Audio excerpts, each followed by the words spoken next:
Leaders लोग continuously अपने सुबह के वक्त में उठते हैं और ट्रेनिंग का प्रिपरेशन करते हैं, ट्रेनिंग के कंटेंट को प्रिपेयर करते हैं, और आप लोग के बिजनेस के डेवलपमेंट के लिए वो लोग अपना समय इन्वेस्ट करके अपना एक्सपीरियंस को शेयर करते हैं, अपना नॉलेज को शेयर करते हैं। एंड आई एम श्योर कि वो दिन भी दूर नहीं जब आप लोग भी उस पायदान तक पहुंच जाएंगे, जब आपके लेवल सुपर हो जाएंगे, जब आपकी टीम बड़ी हो जाएगी, तो कंपनी की ओर से आप लोगों को भी सेशंस लेने के लिए बोला जाएगा, आप लोगों को भी नॉलेज शेयर करने के लिए बोला जाएगा। और ये एक बहुत बड़ा प्लेटफॉर्म होता है जहां पर हम लोगों को कुछ दे पाते हैं और हमारे वजह से उन लोगों का बिजनेस डेवलप होता है। तो ये बहुत बड़ी बात है। तो सभी लीडर्स को बहुत बहुत धन्यवाद, सभी पार्टिसिपेंट्स को बहुत बहुत धन्यवाद। कुछ लोग तो ऐसे हैं जो लोग रेगुलर बेसिस पे ट्रेनिंग आते हैं, वो लोग कॉपी पेन बुक्स हमेशा रेडी रखते हैं, उनका यस ड्रेस सर। कोड भी सही रहता है। मुझे यस कभी सर। उनको देख के ऐसा नहीं लगता कि मैं कभी वर्चुअली उनको ट्रेनिंग दे रहा हूं, मुझे ऐसा लगता है जैसे ऑडिटोरियम में बैठ के ही हम लोग ट्रेनिंग ले रहे हैं। तो मैं आप सबको ये कहना चाहूंगा कि ट्रेनिंग देने से ज्यादा ट्रेनिंग लेने का सीरियसनेस ज्यादा होना चाहिए, है ना। जो गुरु जो मतलब क्या बोलते हैं, अगर आप सोचिए कि जो हमारे द्रोणाचार्य हैं, द्रोणाचार्य वो गुरु थे, अर्जुन शिष्य थे। जितना सीरियसनेस द्रोणाचार्य ने सिखाते वक्त दिया होगा, उससे 100 गुना टाइम ज्यादा सीरियसनेस अर्जुन का हुआ होगा जब वो उस ज्ञान को बटोर रहे थे, जब उनसे वो सीख रहे थे। तो आप जब तक अपने सीखने की प्रक्रिया में, आपके सीखने के प्रोसेस में डिसिप्लिन नहीं लाएंगे, तब तक आपका माइंडसेट भी नहीं रहेगा, आपका दिमाग भी नहीं बोलेगा कि सामने वाला जो बोल रहा है उसके एक एक शब्द को मैं अपने दिमाग में रिकॉर्ड करके रख लूं। आपका दिमाग ये नहीं बोलेगा। इसीलिए हम स्कूल जाते हैं, बचपन में हम लोग को ऐसा बनाया गया था कि हम स्कूल कॉलेज जाते थे, बैठते थे, प्रॉपर ड्रेस कोड में बैठते थे, डिसिप्लिन के साथ बैठते थे। आपने कभी ये नहीं देखा होगा कि कोई बचपन में जो 2 क्लास में या 1 क्लास में पढ़ रहा है वो चड्डी पहन के चला गया हो ऑफिस, मतलब स्कूल, है ना, बाल कंघी ना हुआ हो, नहाया ना हो, ऐसे बैठा हुआ और सो रहा हो, ऐसा नहीं होता। वो डिसिप्लिन के साथ होता है, बिकॉज वो माइंडसेट अपने आप को प्रिपेयर कर देता है कि सामने वाला जो भी बोल रहा है वो मेरे दिमाग में रिकॉर्ड हो जाएगा, छप जाएगा। So therefore it is very important, आप सबके लिए बहुत इंपॉर्टेंट बन जाता है कि आप लोग इस ट्रेनिंग्स को, सुबह का सिर्फ 1 घंटे का या 1.5 घंटे का ट्रेनिंग होता है, और ये 1 घंटे का 1.5 घंटे का ट्रेनिंग अगर आप अटेंड कर रहे हैं, अगर आप अटेंड कर रहे हैं, तो कोशिश कीजिए। हो सकता है कुछ लोग ट्रैवल कर रहे हो सकता है कहीं किसी के रिलेटिव के घर गए हो, लेकिन फिर भी वो लोग ट्रेनिंग मिस नहीं करते। तो वहां पर वो लोग प्रॉपर ड्रेस कोड में नहीं रहते, या फिर ऐसी परिस्थिति नहीं होती कि वीडियो ऑन कर सकें, तो नहीं करते हैं। लेकिन जितना ज्यादा कोशिश हो आप लोगों का कि आप लेते वक्त अपने ड्रेस कोड में रहें, प्रॉपरली एक अच्छे जगह पे बैठे जहां नेटवर्क हो, आपका चार्जिंग पॉइंट का कनेक्शन हो, जहां पर आप जैसे ऑडिटोरियम में लेते, मैं सामने बैठा होता आपको दे रहा होता, वैसे ही आप यहां पर भी लेंगे। ये आप हमेशा कोशिश कीजिए, और फिर देखिए उस दिन का ट्रेनिंग का असर आपके दिमाग में कैसा रहेगा। आप एक दिन कैजुअली लेके देखिए, और एक दिन प्रॉपर ड्रेस कोड में प्रॉपर बुक पेन के साथ बैठ के देखिए, आपको फर्क नजर आएगा, दोनों में फर्क है। सो ट्रेनिंग का इंपॉर्टेंस बहुत है फ्रेंड्स, और ये ट्रेनिंग बहुत लोगों का बिजनेस को इंप्रूव करते जा रहा है, इनकम बढ़ते जा रही है उन लोगों की, सिर्फ ये ट्रेनिंग की वजह से। तो बहुत अहमियत दीजिएगा पढ़ाई को, है ना, बहुत अहमियत दीजिएगा। शायद स्कूल में ना दिया हो, शायद कॉलेज में ना दिया हो, लेकिन अभी भी पढ़ाई चल रही है, और ये वो ट्रेनिंग है, कम से कम तभी नहीं दिया तो अभी दे दीजिए, और यहीं से ही जिंदगी बदल जाएगी। तो बहुत इंपॉर्टेंट है ये। और जैसे कि हम सैटरडे के दिन, शनिवार के दिन ज्यादातर मेरा सेशन होता है, और मैं आप लोगों का प्रोडक्ट ट्रेनिंग सेशंस लेता हूं। कभी सेल्स के ऊपर टॉपिक लेता हूं, कभी आपके बिजनेस डेवलपमेंट के ऊपर टॉपिक लेता हूं, लेकिन ज्यादातर मैं प्रोडक्ट के ऊपर ट्रेनिंग लेता हूं। और जहां तक पूरी इंडिया में एक पहचान है मेरी, शिवाशीष नंदा की, तो वो प्रोडक्ट ट्रेनर, मतलब प्रोडक्ट के ट्रेनिंग्स, मेरा बैकग्राउंड रहा है प्रोडक्ट के ऊपर, हेल्थ के ऊपर। तो काफी लोग, इवन दूसरे डायरेक्ट सेलिंग के कंपनीज के भी, चाहे आप किसी का भी नाम ले लीजिए, लोग मुझे प्रोडक्ट की वजह से जानते हैं, है ना। सो मेरा ये कर्तव्य है कि मैं जो ज्ञान को बटोरा, मैं जो ज्ञान को सीख पाया, वो मैं अपने लोगों तक पहुंचाऊं, उनको बताऊं, क्योंकि वही तो असली नॉलेज का महत्व होता है, जब वो एक दूसरे से ट्रांसफर किया जाता है। तो आपके रेगुलर बेसिस पे प्रोडक्ट के ट्रेनिंग होते रहते हैं। लेकिन बात ये है, सबसे इंपॉर्टेंट बात ये समझना है, मैं आप सबसे रिक्वेस्ट करूंगा कि आप अपना अपना पहले म्यूट कर लीजिए। हाँ, वेरी गुड, ओके। तो सबसे इंपॉर्टेंट पॉइंट ये होता है कि आपको इतना महत्व क्यों दिया जा रहा है इस प्रोडक्ट के ऊपर। आपको इतना महत्व क्यों दिया जा रहा है इस प्रोडक्ट के ऊपर, इस प्रोडक्ट के ऊपर आपको ट्रेनिंग क्यों दिया जा रहा है, हम इतना टाइम क्यों इन्वेस्ट करते हैं हमारी कंपनी में, कोई भी प्रोडक्ट को लाने से पहले इतना रिसर्च एंड डेवलपमेंट करते हैं, इतना टाइम लेते हैं। कई लोगों का ये सवाल होता है, दूसरे लोग, कुछ लोग पूछते हैं कि सर दूसरे लोगों की कंपनी में तो ऐसा है कि उनके प्रोडक्ट ना के बराबर है, लेकिन हमारी कंपनी इतनी टाइम क्यों लेती है। हम प्रोडक्ट के ऊपर टाइम इसलिए लेते हैं क्योंकि किसी भी कंपनी का जो पिलर होता है वो प्रोडक्ट होता है। प्रोडक्ट के बिना कोई भी कंपनी चल नहीं सकती, ना ही आपका बिजनेस चल सकता है। आप गूगल की बात कर लीजिए, आप एप्पल की बात कर लीजिए, आप फेसबुक की बात कर लीजिए। आज दुनिया में जितने भी बड़े कंपनीज हैं, चाहे वो एल की बात हो, चाहे वो किसी फार्मास्यूटिकल कंपनी की बात करें, कोई भी कंपनी, उसका कुछ ना कुछ प्रोडक्ट है, और वो प्रोडक्ट बेचने के माध्यम से ही बड़ा बनता है। आपने कभी ऐसा दुनिया में नहीं देखा होगा जिसका कोई प्रोडक्ट ना हो। हाँ, ऐसा प्रोडक्ट जरूर हो सकता है जिसको आप छू नहीं सकते, लेकिन प्रोडक्ट जरूर होगा, मतलब वो कुछ ना कुछ सेल तो जरूर कर रहा है ना। लेकिन मॉडर्न डे की बिजनेस में जब आज बहुत सारी कंपनियां खुल रहे हैं, कुछ कंपनियां ऐसे भी आते हैं जो कहते हैं कि हमारा प्रोडक्ट के ऊपर हम ज्यादा जोर नहीं देते। अगर आप कभी भी डायरेक्ट सेलिंग कंपनी का चुनाव कर रहे हो, डायरेक्ट सेलिंग को आप देख रहे हो, या फिर किसी को भी सजेस्ट करना हो कि डायरेक्ट सेलिंग कंपनी का चुनाव कैसे करना है, तो सबसे पहला फोकस उसके उसके प्रोडक्ट पे दीजिए। अब मैं ये क्यों कह रहा हूं, ये आपको समझ में आएगा अभी जो मैं बोलने वाला हूं, और इसको प्लीज ध्यान से सुनना। आप सभी मेरा बात को सुन पा रहे हैं? मैं फिर से पूछ रहा हूं। Yes sir. वेरी गुड, आपका ध्यान यहां पर है। Yes sir. ग्रेट, ओके, चलिए सुनिए। तो आप सभी को जो मैं अभी बताने वाला हूं ये बहुत इंपॉर्टेंट है फ्रेंड्स, और ये बात को जितने अर्ली स्टेज पे आप समझ जाएं, उतने ही बेहतर बिजनेसमैन आप बनेंगे। बिजनेस जो डायरेक्ट सेलिंग का सिद्धांत है उसको कहते हैं पैसिव इनकम। पैसिव इनकम मतलब क्या?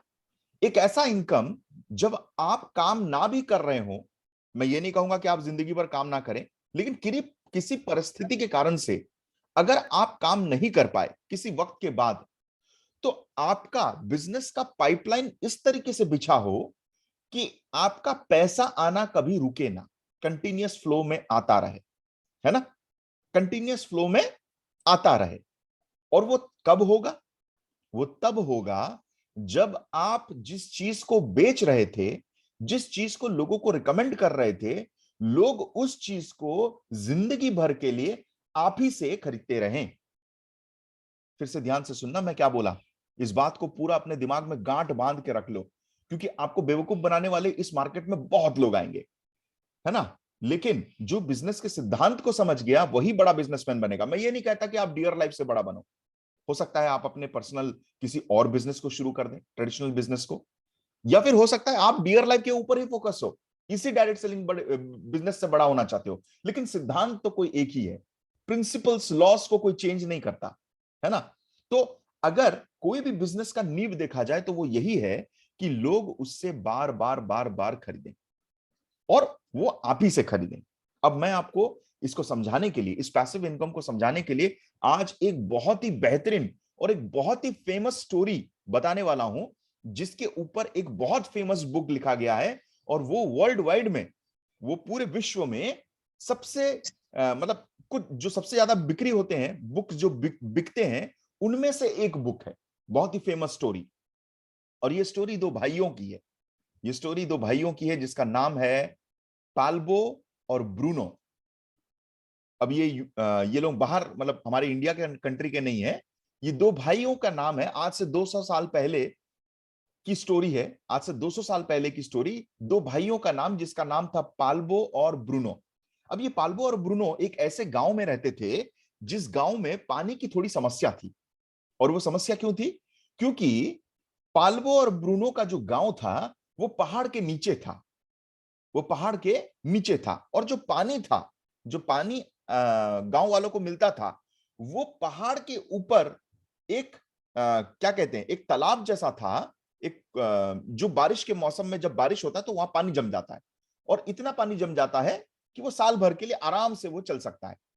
तो वो जो गांव वाले थे ना, वो उस तालाब के ऊपर डिपेंडेंट थे जो पहाड़ के ऊपर हुआ करता था। और बहुत सारे लोग वो पहाड़ चढ़ के पानी लेके आने में असक्षम थे, उनका उतना हिम्मत नहीं था, या फिर वो लोग नहीं कर सकते थे हमेशा, तो पानी की किल्लत बहुत रहती थी। लेकिन ये दो भाई पाल्बो और ब्रूनो, ये फिजिकली बहुत स्ट्रांग थे, दोनों के दोनों फिजिकली बहुत स्ट्रांग थे, यंग थे और बहुत एनर्जेटिक थे। तो ये क्या करते थे, जब देखते थे कि गांव वाले पानी नहीं ला पा रहे हैं, तो इन्होंने क्या किया, इन्होंने लोगों को कहा कि हम पानी आप लोगों के लिए लेके आएंगे, आप हमको पैसा दो। और उन्होंने एक छोटा सा शायद सोच लीजिए बिजनेस जैसा ही शुरू कर दिया कि वो लोगों के लिए ऊपर से पानी लाते थे और उसका पैसा लेते थे, डेली डेली बकेट का, मतलब जितना बाल्टी लाते थे पर बाल्टी के हिसाब से वो पैसा लेते थे। अब पाल्बो और ब्रूनो दोनों ये करते, है ना, ये दोनों कंटिन्यूअसली ये करते और गांव वाले उनको पैसा देते। अब पाल्बो और ब्रूनो दोनों कंटिन्यूअसली हर दिन पानी ले लेके आते थे, लोगों को देते थे। पाल्बो के दिमाग में ये आया कि क्यों ना मैं यहां पर एक पाइपलाइन बिछाऊं, क्योंकि अगर मैं ऐसा करता रहूंगा, मैं कितने दिन तक कर पाऊंगा, क्योंकि कुछ समय बाद तो मैं भी तो वीक हो जाऊंगा, मैं भी तो बूढ़ा बन जाऊंगा, मेरी भी तो उम्र हो जाएगी, तब तो मैं ये काम नहीं कर पाऊंगा। तो उसके दिमाग में एक आइडिया आया कि वहां से ऊपर से नीचे तक एक पाइपलाइन बिछाया जाए, जहां से पाइप से पानी आए। और उसने जाके ब्रूनो को बताया कि भाई, मैंने एक ऐसा, दिमाग में मेरा आइडिया आया है कि क्यों ना हम थोड़ा समय निकाल के पाइपलाइन बिछाएं। तो ब्रूनो ने कहा, ये बेकार की काम पे मैं टाइम वेस्ट नहीं करूंगा, जितना देर तक मैं पाइपलाइन बिछाऊंगा उतने में तो मैं कम से कम 10 बाल्टी लेके नीचे आ जाऊंगा, और वो 10 बाल्टी के मुझे इतने डॉलर मिल जाएंगे जिससे मैं अच्छा खासा कमा लूंगा। तो मैं इस पागलपन में नहीं आऊंगा, तू कर अपना। पाल्बो उसको समझाने की बहुत कोशिश किया कि देख भाई, हम लोग का जो प्रोडक्ट है वो पानी है, और वो पानी जब तक कंटिन्यूअसली लोगों तक नहीं पहुंचेगा तब तक हम नहीं कमाएंगे। लेकिन पाल्बो ने कहा, मैं कल की चिंता नहीं करता, मुझे आज की चिंता है। अगर मैं आज 10 बाल्टी कमा रहा हूं और इस पाइपलाइन बिछाने के चक्कर में मेरा 4 बाल्टी हो जाए, तो 6 बाल्टी का कम पैसा मिलेगा मुझे, और मैं ये नहीं करूंगा। तो मैं बेवकूफ नहीं हूं, तेरी तरह मैं नहीं करूंगा। पाल्बो ने बहुत बताने की कोशिश की ब्रूनो को, बट ब्रूनो माना नहीं, और दोनों दोनों अपने काम पे लग गए। ब्रूनो हर दिन ऊपर जाता, पानी लेके आता, और हर दिन पाल्बो से अच्छा पैसा कमाता। वो धीरे धीरे अच्छा पैसा कमा के मतलब वो जितना पैसा कमा रहा था, डेली इनकम उसकी इतनी होने लग गई थी कि उससे वो कुछ गाय खरीद चुका था, और कुछ ही 2-3 साल के अंदर वो इतना पैसा इकट्ठा कर लिया था कि वो अपना घर बनाना भी शुरू कर सकता था। उसका ड्रीम पूरा हो रहा था, उसका घर बनाने का। लेकिन वहां पर पाल्बो, वो सुबह के समय काम करता, पानी लेके आता, और शाम का वक्त जब होता तो वो धीरे धीरे करके वहां का पहाड़ को धीरे धीरे तोड़ के पाइपलाइन बिछाने की कोशिश करता। वो जो पैसा कमा रहा था उससे कुछ पैसा बचाता, पाइप को लगाने की कोशिश करता, और इस तरीके से वो अपना काम चला रहा था। लेकिन पाल्बो ब्रूनो से कम कमा रहा था, क्योंकि वो ज्यादा समय नहीं दे पा रहा था, वो पाइपलाइन बिछाने में टाइम इन्वेस्ट कर रहा था। कुछ सालों बाद ब्रूनो को प्रॉब्लम होने लगा, धीरे धीरे वो फिजिकली वीक होने लग गया, क्योंकि वो बाल्टी उठा उठा के जब पहाड़ से आता, तो वो उसके फिजिकल हेल्थ पे भी बहुत प्रभाव देने लग गया, और धीरे धीरे करके ब्रूनो का हेल्थ खराब होने लग गया। और 3-4 साल में ही पाल्बो इस कदर तैयार हो चुका था कि उसकी पूरी की पूरी पाइपलाइन बिछ चुकी थी, उसकी पूरी की पूरी पाइपलाइन तैयार हो चुकी थी। उस वक्त में जहां पर ब्रूनो का फिजिकल स्ट्रेंथ कम हो गया था, अब वो सिर्फ 2 या 3 बाल्टी ही उठा सकता था, वहां पर पाल्बो ने ऐसा पाइपलाइन बिछा दिया जहां पर हर दिन litre of water, gallon of water, मतलब पहले वो सिर्फ बाल्टी के हिसाब से लाता था, अब टंकी के हिसाब से वहां से पानी आना शुरू हो गया। और उसको मेहनत भी ज्यादा करना नहीं पड़ा, उसको बस उसका काम यह था कि पाइपलाइन की देखभाल करे और वो पानी को कहीं पर बटोर के लोगों तक पहुंचाए। और धीरे धीरे पाल्बो ने मतलब उसको टाइम जरूर लग गया इन्वेस्ट करने के लिए पाइपलाइन, लेकिन वो 5 साल जो वो इन्वेस्ट किया था, उसके बदले में उसका पूरा का पूरा फ्यूचर सेट हो गया, और जिंदगी भर के लिए उसके पानी का ये संचालन कभी भी बंद नहीं हुआ।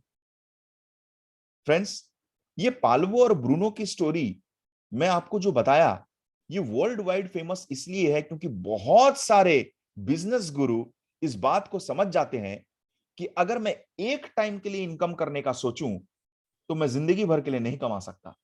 मुझे हमेशा अपना पाइपलाइन बिछाना चाहिए इस तरीके से कि बार बार मैं लोगों को बेच सकूं, बार बार लोग मेरे पास आए और उसी से मेरा इनकम बढ़े। बहुत बार आप लोगों को बहुत सारे सीनियर्स भी बोलते होंगे, हम भी ट्रेनिंग्स में बार बार बोलते हैं कि हमेशा प्रोडक्ट, सिर्फ खाली प्रोडक्ट सेल्स करने का मत सोचिए, नेटवर्क बढ़ाने का सोचिए। बहुत सारे लोग ये समझ नहीं पाते कि नेटवर्क बढ़ाने का मतलब क्या है। नेटवर्क बढ़ाने का मतलब ये नहीं है कि सिर्फ लोग का साइन अप कर दिया और छोड़ दिया।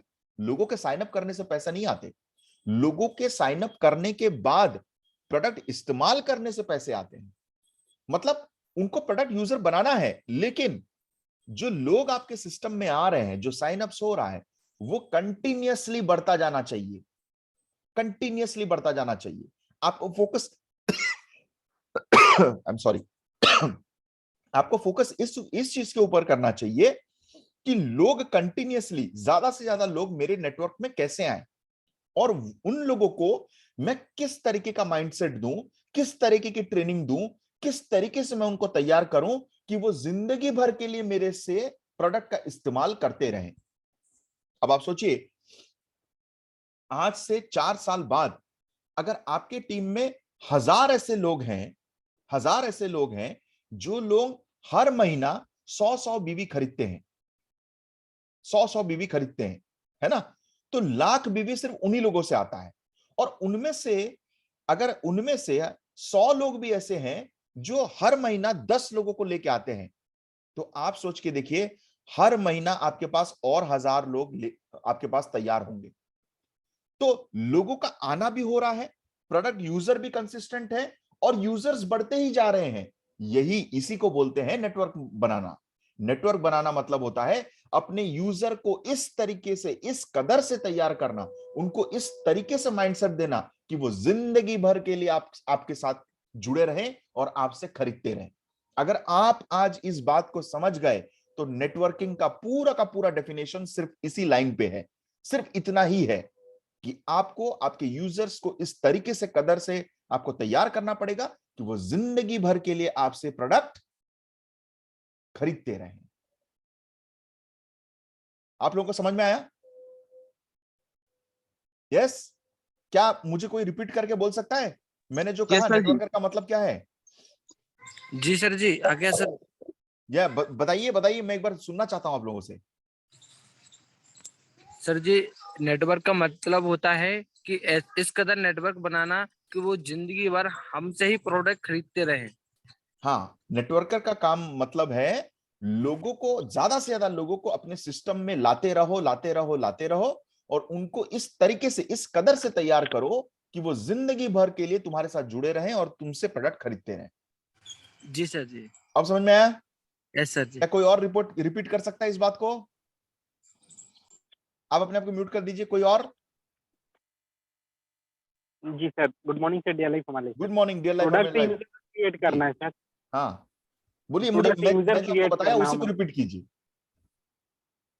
जी सर, हमें ज्यादा से ज्यादा लोगों को प्रोडक्ट यूजर क्रिएट करना है सर, नेटवर्क बना कर, आईडी साइन अप करके। नहीं, आप अभी भी नहीं समझे, थोड़ा सा डिफरेंस है, मैंने जो कहा, आपने जो कहा।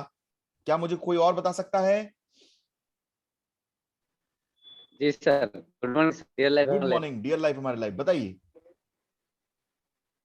सर, जैसे कि आप बोले कि जो नेटवर्क जो बनाना रहता है सर, हाँ अगर हम रेगुलर परचेज करेंगे अगला 4 साल तक, हमारी टीम में 1000 लोग जुड़ जाएंगे, तो रेगुलर परचेज करते रहेंगे तो हमको लॉन्ग टर्म तक बिजनेस आते रहेगा। आप उसके इर्द गिर्द घूम रहे हो, मैं आपको ये बोल रहा हूँ कि मुद्दे वाली बात क्या है। आप म्यूट कर दीजिए अपने आप को, आप म्यूट कर दीजिए, म्यूट कर दीजिए, म्यूट कर दीजिए।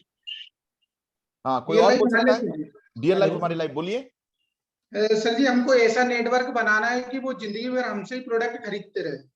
तो जिंदगी भर आपसे प्रोडक्ट खरीदते रहे, अच्छा ओके, ये भी थोड़ा बहुत पहुंच गए आप, लेकिन अभी भी थोड़ा सा कमी है। सर जी, प्रोडक्ट बनाने पर ध्यान देना है। सर जी मैं बता। देखिए, मैं आपको आज क्यों टाइम इन्वेस्ट कर रहा हूं, मैं आज है प्रोडक्ट सेशन, लेकिन मैं आपको इसको क्यों बार बार पूछ रहा हूं, क्योंकि ये आज आप समझ गए ना।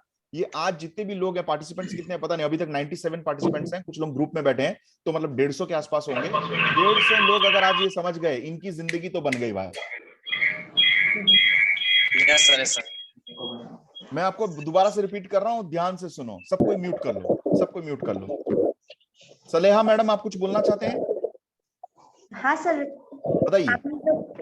सर आप ये बता रहे हैं कि हमको एक ऐसा नेटवर्क बिल्ड करना है यहाँ पर लोगों को तैयार करना है ताकि वो नेटवर्क भी बिल्ड करते रहे और एक ऐसे यूजर्स तैयार हो जो लाइफ टाइम प्रोडक्ट्स अपने से परचेस करते रहे। वेरी गुड, बहुत बढ़िया, ये है राइट डेफिनेशन, वेरी गुड।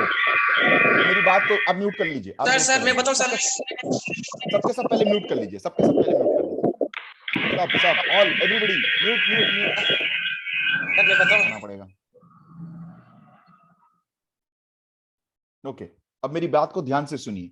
मैं आप लोगों को क्वेश्चन जो पूछा उस बात को ध्यान से सुनिए। नेटवर्क का मतलब होता है ज्यादा से ज्यादा लोगों को अपने साथ जोड़ना, ज्यादा से ज्यादा अपने साथ जोड़ना, उनको इस कदर ट्रेन करना और इस कदर माइंडसेट देना कि वो हमेशा के लिए आप ही से प्रोडक्ट खरीदते रहें, पहला चीज। दूसरा चीज, और वो भी ज्यादा से ज्यादा लोगों को सिस्टम पे लाते रहें, अपने साथ जोड़ते रहें और उनको भी प्रोडक्ट यूजर बनाते रहें जो उन्हीं से वापस खरीदते रहें। अब समझ में आया? ये एक साइकिल है। लोगों को जोड़ो, उनको ट्रेनिंग दो, ऐसा माइंडसेट दो कि वो आपसे प्रोडक्ट बार बार खरीदते रहें, फिर उनको इस तरीके से बनाओ कि वो और ज्यादा से ज्यादा लोगों को जोड़े और फिर वो उनको ऐसा ट्रेनिंग दे कि वो प्रोडक्ट ट्रेनर और प्रोडक्ट यूजर बन जाए और फिर वो लोग और दूसरे लोगों को ज्यादा से ज्यादा जोड़ें। जब तक सिर्फ अगर आप सिर्फ लोगों को जोड़ते रहोगे तब भी कोई फायदा नहीं है। आप सिर्फ कुछ लोगों को लेके आ गए जो लोग प्रोडक्ट यूजर बन गए और आप ही से खरीदते रहते हैं, तब भी कोई फायदा नहीं है। लोगों का बढ़ना बहुत इंपॉर्टेंट है आपके नेटवर्क में। अगर आप सोचिए कि आपने एक महीने में 10 लोगों को ज्वाइनिंग करवाया, साइन अप करवाया, है ना, और वो 10 लोग आपसे 100 बीवी का प्रोडक्ट ले रहे हैं हर महीना, तब भी आपका नेटवर्क स्ट्रांग नहीं है, तब भी आपका नेटवर्क स्ट्रांग नहीं है। उन लोगों को ऐसा ट्रेन करना चाहिए, ऐसा सिखाना चाहिए कि वो सिर्फ प्रोडक्ट इस्तेमाल ना करें, वो लोग और लोगों को सिस्टम पे लेके आए, है ना, और उनको भी प्रोडक्ट यूजर मतलब अब आप देखिए, अब इसमें एक और रिलेशन भी है। सपोज सोचो कि आपने उनको ट्रेनिंग दिया, उनको इस कदर बना दिया कि वो दूसरे लोगों को लेके आते हैं, राइट, लेकिन ये लोग इतनी कैपेसिटी नहीं है कि वो फर्दर किसी और को ट्रेनिंग देके तैयार कर सकें। तैयार जो कर रहा है वो कौन है? वो ये है जो सामने उसका सीनियर है। अगर तैयार करने की पूरी रिस्पॉन्सिबिलिटी यही लेता रहेगा हमेशा, तो इसके ऊपर प्रेशर आ जाएगा और ये हर किसी को तैयार नहीं कर पाएगा। इसीलिए बहुत इंपॉर्टेंट इसका काम ये भी है कि ये अपने जैसे और लोगों को पैदा करे जो दूसरे लोगों को तैयार कर सकें। इसीलिए ट्रेनर खुद बनना इंपॉर्टेंट नहीं है, अपने टीम्स में अच्छे ट्रेनर क्रिएट करना बहुत इंपॉर्टेंट है। इस बात को समझो। सिर्फ खुद अच्छा ट्रेनर बन जाना, आप अच्छा बोलते हो, आप अच्छी ट्रेनिंग देते हो, आप बहुत अच्छा मोटिवेशन देते हो, इससे काम नहीं बनने वाला। आपकी टीम में अगर ज्यादा से ज्यादा लोग ट्रेनिंग लेके अच्छा बोलते हैं, अच्छा प्रोडक्ट ट्रेनिंग देते हैं, अच्छा हेल्थ अवेयरनेस कैंप कर सकते हैं, तब जाके आपका काम बनेगा। अब समझ में आया सबको? Yes, very good. चलिए आज इस सेशन को ना दोबारा बार बार 5-6 बार इस सेशन को देख लेना। इस कम से कम ये 15 मिनट जो मैंने सुबह को आज बोला है, अगर ये समझ गए तो आप लोगों का बिजनेस बहुत क्लियर हो जाएगा, आप लोग बहुत जल्दी तरक्की पाओगे। तो फ्रेंड्स, ये प्रोडक्ट का जो इंपॉर्टेंस है ना, इस बात को समझो। प्रोडक्ट नहीं है, किसी भी कंपनी में प्रोडक्ट नहीं है तो वो खोखला है, वो कंपनी बकवास है, वो कंपनी। साला उसमें जाना मत, अपना टाइम इन्वेस्ट करना मत, क्योंकि बेचेगा क्या? बस खाली 2 मुंडी ढूंढता रहेगा हर दिन, है ना। इसको ज्वाइनिंग करो, उसको ज्वाइनिंग करो, उसको ज्वाइनिंग करो, इसको ज्वाइनिंग करो, उसको ज्वाइनिंग करो, इसको ज्वाइनिंग करो। जिस दिन बेड रिडन हो जाओगे, जब ज्वाइनिंग नहीं कर पाओगे, जब आपकी लिस्ट खत्म हो जाएगी, तब बैठे रहोगे, क्योंकि आपका प्रोडक्ट खरीदने वाला तो कोई है नहीं, आपकी कंपनी को प्रोडक्ट से कोई मतलब था नहीं। वो साफ साफ तरीके से कहता है, अरे छोड़ो ना यार, प्रोडक्ट कुछ भी हो, क्या फर्क पड़ता है यार। लोगों को जोड़ने से तो पैसा आ रहा है ना। सिर्फ लोगों को जोड़ने से अगर पैसा आ रहा है तो तब क्या होगा जब आप एक समय के बाद नहीं काम कर पाओगे, और उसके बाद क्या करोगे? गधे की तरह हर दिन बोझ ढोते जाओगे और एक दिन 4 साल बाद अपने आप से फिर ये सवाल पूछोगे, मैंने इतना मेहनत किया, मेरे को कुछ भी नहीं मिला, और वही गधे की तरह काम कर रहा हूं, डायरेक्ट सेलिंग तो बकवास है। डायरेक्ट सेलिंग बकवास नहीं है, आपकी चॉइस बकवास है, आपने चुना गलत है। डायरेक्ट सेलिंग बिल्कुल भी बकवास नहीं है, क्योंकि वो डायरेक्ट सेलिंग था ही नहीं, वो डायरेक्ट सेलिंग के सिद्धांत पे काम कर ही नहीं रहा है, वो पोंजी स्कीम है, वो मनी सर्कुलेशन कंपनी है। प्लीज अपना दिमाग खोलिए। डायरेक्ट सेलिंग को बदनाम करने से पहले, डायरेक्ट सेलिंग को गाली देने से पहले, पहले डायरेक्ट सेलिंग का मीनिंग को समझिए। मीनिंग को समझोगे ना तो गाली नहीं दोगे। वो चॉइस आपकी गलत थी। एनीवेज, चलिए ठीक है। तो आज हम लोग प्रोडक्ट्स के ऊपर डिस्कशन करने वाले थे, और वो भी डिजीज स्पेसिफिक प्रोडक्ट्स के ऊपर। तो फ्रेंड्स, आज कम समय में, क्योंकि बहुत समय जा चुका है आप लोगों को समझाने में, और मैं आशा करता हूं कि आज मैं आप लोगों को जो समझाया हूं ये बहुत महत्वपूर्ण चीज है और आप लोग समझ भी गए होंगे, है ना। तो बात करते हैं आज प्रोडक्ट्स के ऊपर, डिजीज स्पेसिफिक प्रोडक्ट्स के ऊपर आज हम लोग का टॉपिक था। तो हम लोगों के पास कई सारे प्रोडक्ट्स हैं, हेल्थ केयर में कई सारे प्रोडक्ट्स हैं जो इम्यूनिटी का देखभाल करता है, जो डिजीज स्पेसिफिक प्रोडक्ट्स हैं।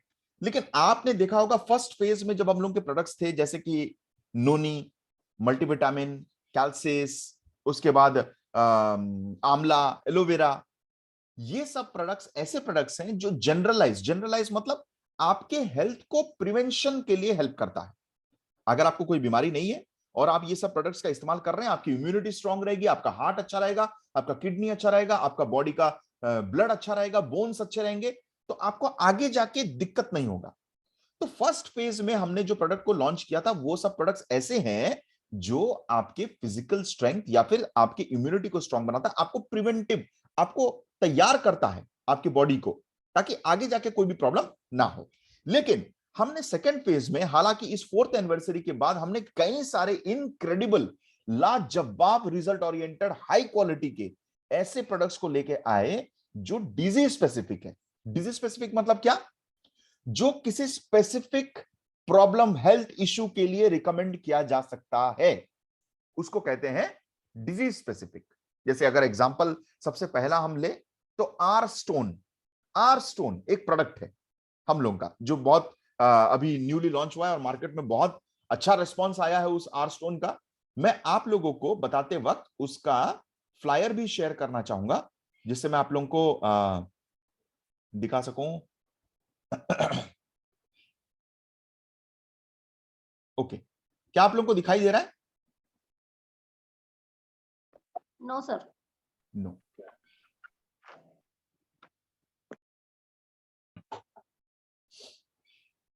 क्या आप लोगों को अब दिखाई दे रहा है?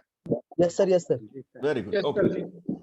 तो सबसे पहला जिसका बात करेंगे हम, वो है R stone for wellness of kidney, है ना।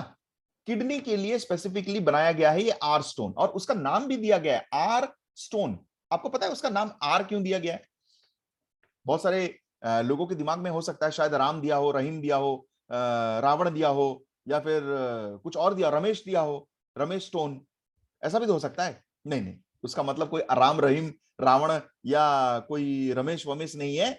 उसका नाम आर स्टोन इसलिए दिया गया है क्योंकि किडनी का दूसरा साइंटिफिक नेम कहते हैं रीनल।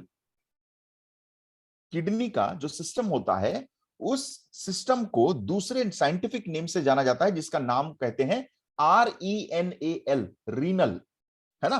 तो जब डॉक्टर रीनल कहते हैं, इसका मतलब वो किडनी की तरफ इशारा कर रहे हैं, वो किडनी के बारे में बात कर रहे हैं, राइट। उस सिस्टम को रीनल सिस्टम कहा जाता है, किडनी और उसके बाकी सब इर्द गिर्द में जो अंग मौजूद हैं। वैसे ही जैसे हार्ट को कार्डियक भी कहा जाता है, हार्ट को कार्डियक भी कहा जाता है ना। तो किडनी के पूरे सिस्टम का दूसरा नाम है रीनल, और क्योंकि ये किडनी से रिलेटेड है और उसके सिस्टम से रिलेटेड है, इसीलिए इसका नाम renal stone syrup, R stone syrup दिया गया है। क्या आप लोगों को ये बात बहुत स्पष्ट रूप से समझ में आ गया है? Very good, okay. तो इसको कहते हैं आर स्टोन सिरप, है ना। अब ये किडनी के बारे में थोड़ा सा बात करते हैं। मैं आज जब आप लोगों को इस प्रोडक्ट के बारे में बताऊंगा, मैं थोड़े से इससे रिलेटेड, मतलब जिस चीज के लिए वो फायदा पहुंचाएगा उसके बारे में बात करूंगा, और स्पेसिफिक डिजीज जिसमें वो काम आता है उसके बारे में भी आपको बताऊंगा। ओके, किडनी सबसे पहला, सबसे इंटरेस्टिंग, हमारे बॉडी का सबसे इंटरेस्टिंग अंग, जो भगवान ने हम लोगों को दिया है अपने शरीर में, और हमारे शरीर का माना जाता है कि सबसे महंगा अंग यही है, सबसे महंगा अंग। क्योंकि अगर एक किडनी खराब हो गई और एक किडनी को अगर आप ट्रांसप्लांट करना पड़ गया तो एक किडनी का कीमत 25 लाख से मुंह मांगी कीमत 1.5 करोड़, 2 करोड़, 4 करोड़, 5 करोड़, पता नहीं कितना भी हो सकता है। अब आपको पता है क्यों होता है, ऐसा क्यों होता है? क्योंकि किडनी का एक खास कैरेक्टरिस्टिक्स है, वो भगवान ने बहुत सोच समझ के उस किडनी को बनाया है, और वो ये है कि किडनी होता है, ये एक फिल्टर की तरह काम करता है हमारे बॉडी में। आपके घर में भी फिल्टर होंगे, डेफिनेटली आप लोग फिल्टर में से पानी पीते होंगे। आपके घर में जो फिल्टर है और भगवान ने जो ये 2 फिल्टर बनाए हैं, इसमें थोड़ा सा डिफरेंस है। और वो क्या है? आपके घर में जो फिल्टर है, आप ऊपर गंदा पानी डालते हो, फिल्टर उसको फिल्टर आउट कर देता है, और टैप जब खोलते हो तो अच्छा स्वच्छ पानी निकलता है। लेकिन ये जो 2 फिल्टर आपको भगवान ने दिया है, ये बाकी सब फिल्टर का उल्टा काम करता है, ऑपोजिट काम करता है। आप अच्छा पानी पीते हो और किडनी उसको प्रोसेस करके उसमें से बाकी जो निकालता है वो गंदे पानी को निकालता है। तो इसका जो फंक्शन है ये थोड़ा सा उल्टा है। और फ्रेंड्स, ये फिल्टर जो आपके पेट के अंदर है ना, ये फिल्टर बहुत कॉस्टली है, इसका ख्याल रखिए। जो लोग कहते हैं कि हम करोड़पति बनना चाहते हैं, ये समझ लो आप ऑलरेडी एक करोड़पति या करोड़पतिनी हो, है ना। आपको सिर्फ मेंटेन करना है इसको। और ये किडनी बहुत ही ज्यादा कॉस्टली होता है, इसको समझना पड़ेगा हमको। किडनी को काम करने का एक कैपेसिटी होता है। किडनी का भगवान ने इस कदर बनाया है किडनी को कि वो खाने से निकला हुआ टॉक्सिन, पानी के टॉक्सिन्स और जो फ्रूट के जूस होते हैं, इनके टॉक्सिन्स को निकाल सके। अब भगवान ने अल्कोहल तो नहीं बनाया था, भगवान ने कोल्ड ड्रिंक्स तो नहीं बनाया था, ये तो आपका बनाया हुआ है। आपका मतलब इंसान का बनाया हुआ है ना। तो ये इंसान का बनाया हुआ है अपने एंजॉयमेंट के लिए। और जब हम ऐसी चीजों को लेना शुरू करते हैं जिसको भगवान ने नेचुरली बनाया ही नहीं है, तो किडनी का काम बढ़ जाता है। अब आप सोचिए संतोष जी दिन में अपने एनर्जी के हिसाब से, बॉडी के हिसाब से दिन में 8 घंटा काम कर सकते हैं, है ना। अब मैं चाबुक घुमा घुमा के उनको दिन में 16 घंटा काम करवाता हूं। अगर मैं उनको 16 घंटा काम करवाऊंगा तो वो कितने दिन तक काम कर पाएंगे? एक ना एक दिन तो वो भी टूट के बैठ जाएंगे, उनकी एनर्जी ड्रेन आउट हो जाएगी, वो उतना एफर्ट्स नहीं दे पाएंगे, बीमार पड़ जाएंगे, कहीं ना कहीं गिर जाएंगे, और शायद, आई एम सॉरी, जो भी हो, मतलब कुछ भी हो सकता है। और एग्जैक्टली आपके किडनी के साथ भी यही होता है। आपके किडनी को पानी को फ्लश आउट करने के लिए, नेचुरल जूसेस को फ्लश आउट करने के लिए, नेचुरल लिक्विड को फ्लश आउट करने के लिए ज्यादा समय नहीं लगता। 2-3 घंटे लगते हैं या फिर 8 घंटे लगते हैं मैक्सिमम। एक किडनी 8 घंटे के प्रोसेस में काम कर सकता है, उसके बाद वो उसको थोड़ा सा प्रेशर कम चाहिए, रेस्ट चाहिए। लेकिन जब आप दारू पीते हो, जब आप कोल्ड ड्रिंक्स पीते हो, ऐसे सारे चीजों को लेते हो जो आपके बॉडी के लिए नहीं बना है, तो किडनी को ज्यादा काम करना पड़ता है। वो 8 घंटे के जगह पे 16 घंटा काम करना शुरू करता है। और जब किडनी काम करते रहता है, एक दिन वो भी थक जाता है और वो आपके उस प्रोसेस को स्लो करना शुरू कर देता है। जब वो उस प्रोसेस को स्लो करना शुरू कर देता है तो पानी में मौजूद, जो खाने में मौजूद टॉक्सिन्स हैं, वो फर्दर आपके बॉडी से निकल नहीं पाते हैं और वो जमा होना शुरू होते हैं, जिसके वजह से आपके बॉडी में पोटेशियम सोडियम लेवल का मात्रा ऊपर नीचे हो जाता है। कैल्शियम ठीक से एब्जॉर्ब नहीं हो पाता बॉडी में, और जब कैल्शियम बॉडी में ठीक से एब्जॉर्ब नहीं हो पाता, अगर बोन में एब्जॉर्ब नहीं हो पाया और आपके बॉडी से भी निकल नहीं पाया, तो वो कहीं ना कहीं तो जाके जमा होगा, जिस वजह से किडनी इतना मजबूत नहीं रहता है कि वो कैल्शियम को निकाल पाए, आपके बॉडी से कैल्शियम को फर्दर निकाल पाए, मैग्नीशियम को फर्दर निकाल पाए। और वो जब उतना स्ट्रेंथ उसका नहीं रहता है, तो वो सॉल्ट और मिनरल आपके किडनी और गॉल ब्लैडर में जाके स्टोन के आकार में जम जाते हैं। और ये कोई एक दिन में नहीं होता, ये महीनों लग जाते हैं इस प्रोसेस को जमा होने में। ये धीरे धीरे करके टुकड़ों में जमा होते कई सारे स्टोन्स बन जाते हैं। और फिर प्रॉब्लम शुरू होती है kidney stone, gall bladder stone की। अगर आपका किडनी स्वस्थ होता, अगर आपकी किडनी के ऊपर प्रेशर ज्यादा नहीं पड़ता, अगर आपका किडनी इस कदर स्ट्रांग होता कि वो अपनी डेली प्रक्रिया को, 8 घंटे की ड्यूटी को हमेशा अच्छे तरीके से कर पाता, तो शायद ये स्टोन्स कभी नहीं होते। लेकिन आप इसके जिम्मेदार हैं, क्योंकि आप अपने किडनी को ओवरटाइम करवाते हैं। किससे? गलत चीजों का इस्तेमाल करके। इसीलिए जो लोग दारू बहुत ज्यादा पीते हैं, उनका किडनी एक नॉर्मल अवस्था की किडनी से 16 घंटा 12 घंटा ज्यादा काम करता है, जिसके लिए उसका किडनी कहीं ना कहीं समय के साथ वीक होना शुरू हो जाता है। और जब वो अपना फंक्शन वीक हो जाएगा, काम करना बंद कर देगा, तो वो सॉल्ट्स जो बाहर निकलना चाहिए वो निकलेंगे नहीं और वो जमा होना शुरू हो जाएंगे। ओके फ्रेंड्स, मैं आप लोगों से जस्ट फ्यू सेकंड्स का ब्रेक लेना चाहूंगा। यहां पर कुछ डिस्टर्बेंसेस हैं, मैं थोड़ा वो साउंड को क्लोज कर दूं।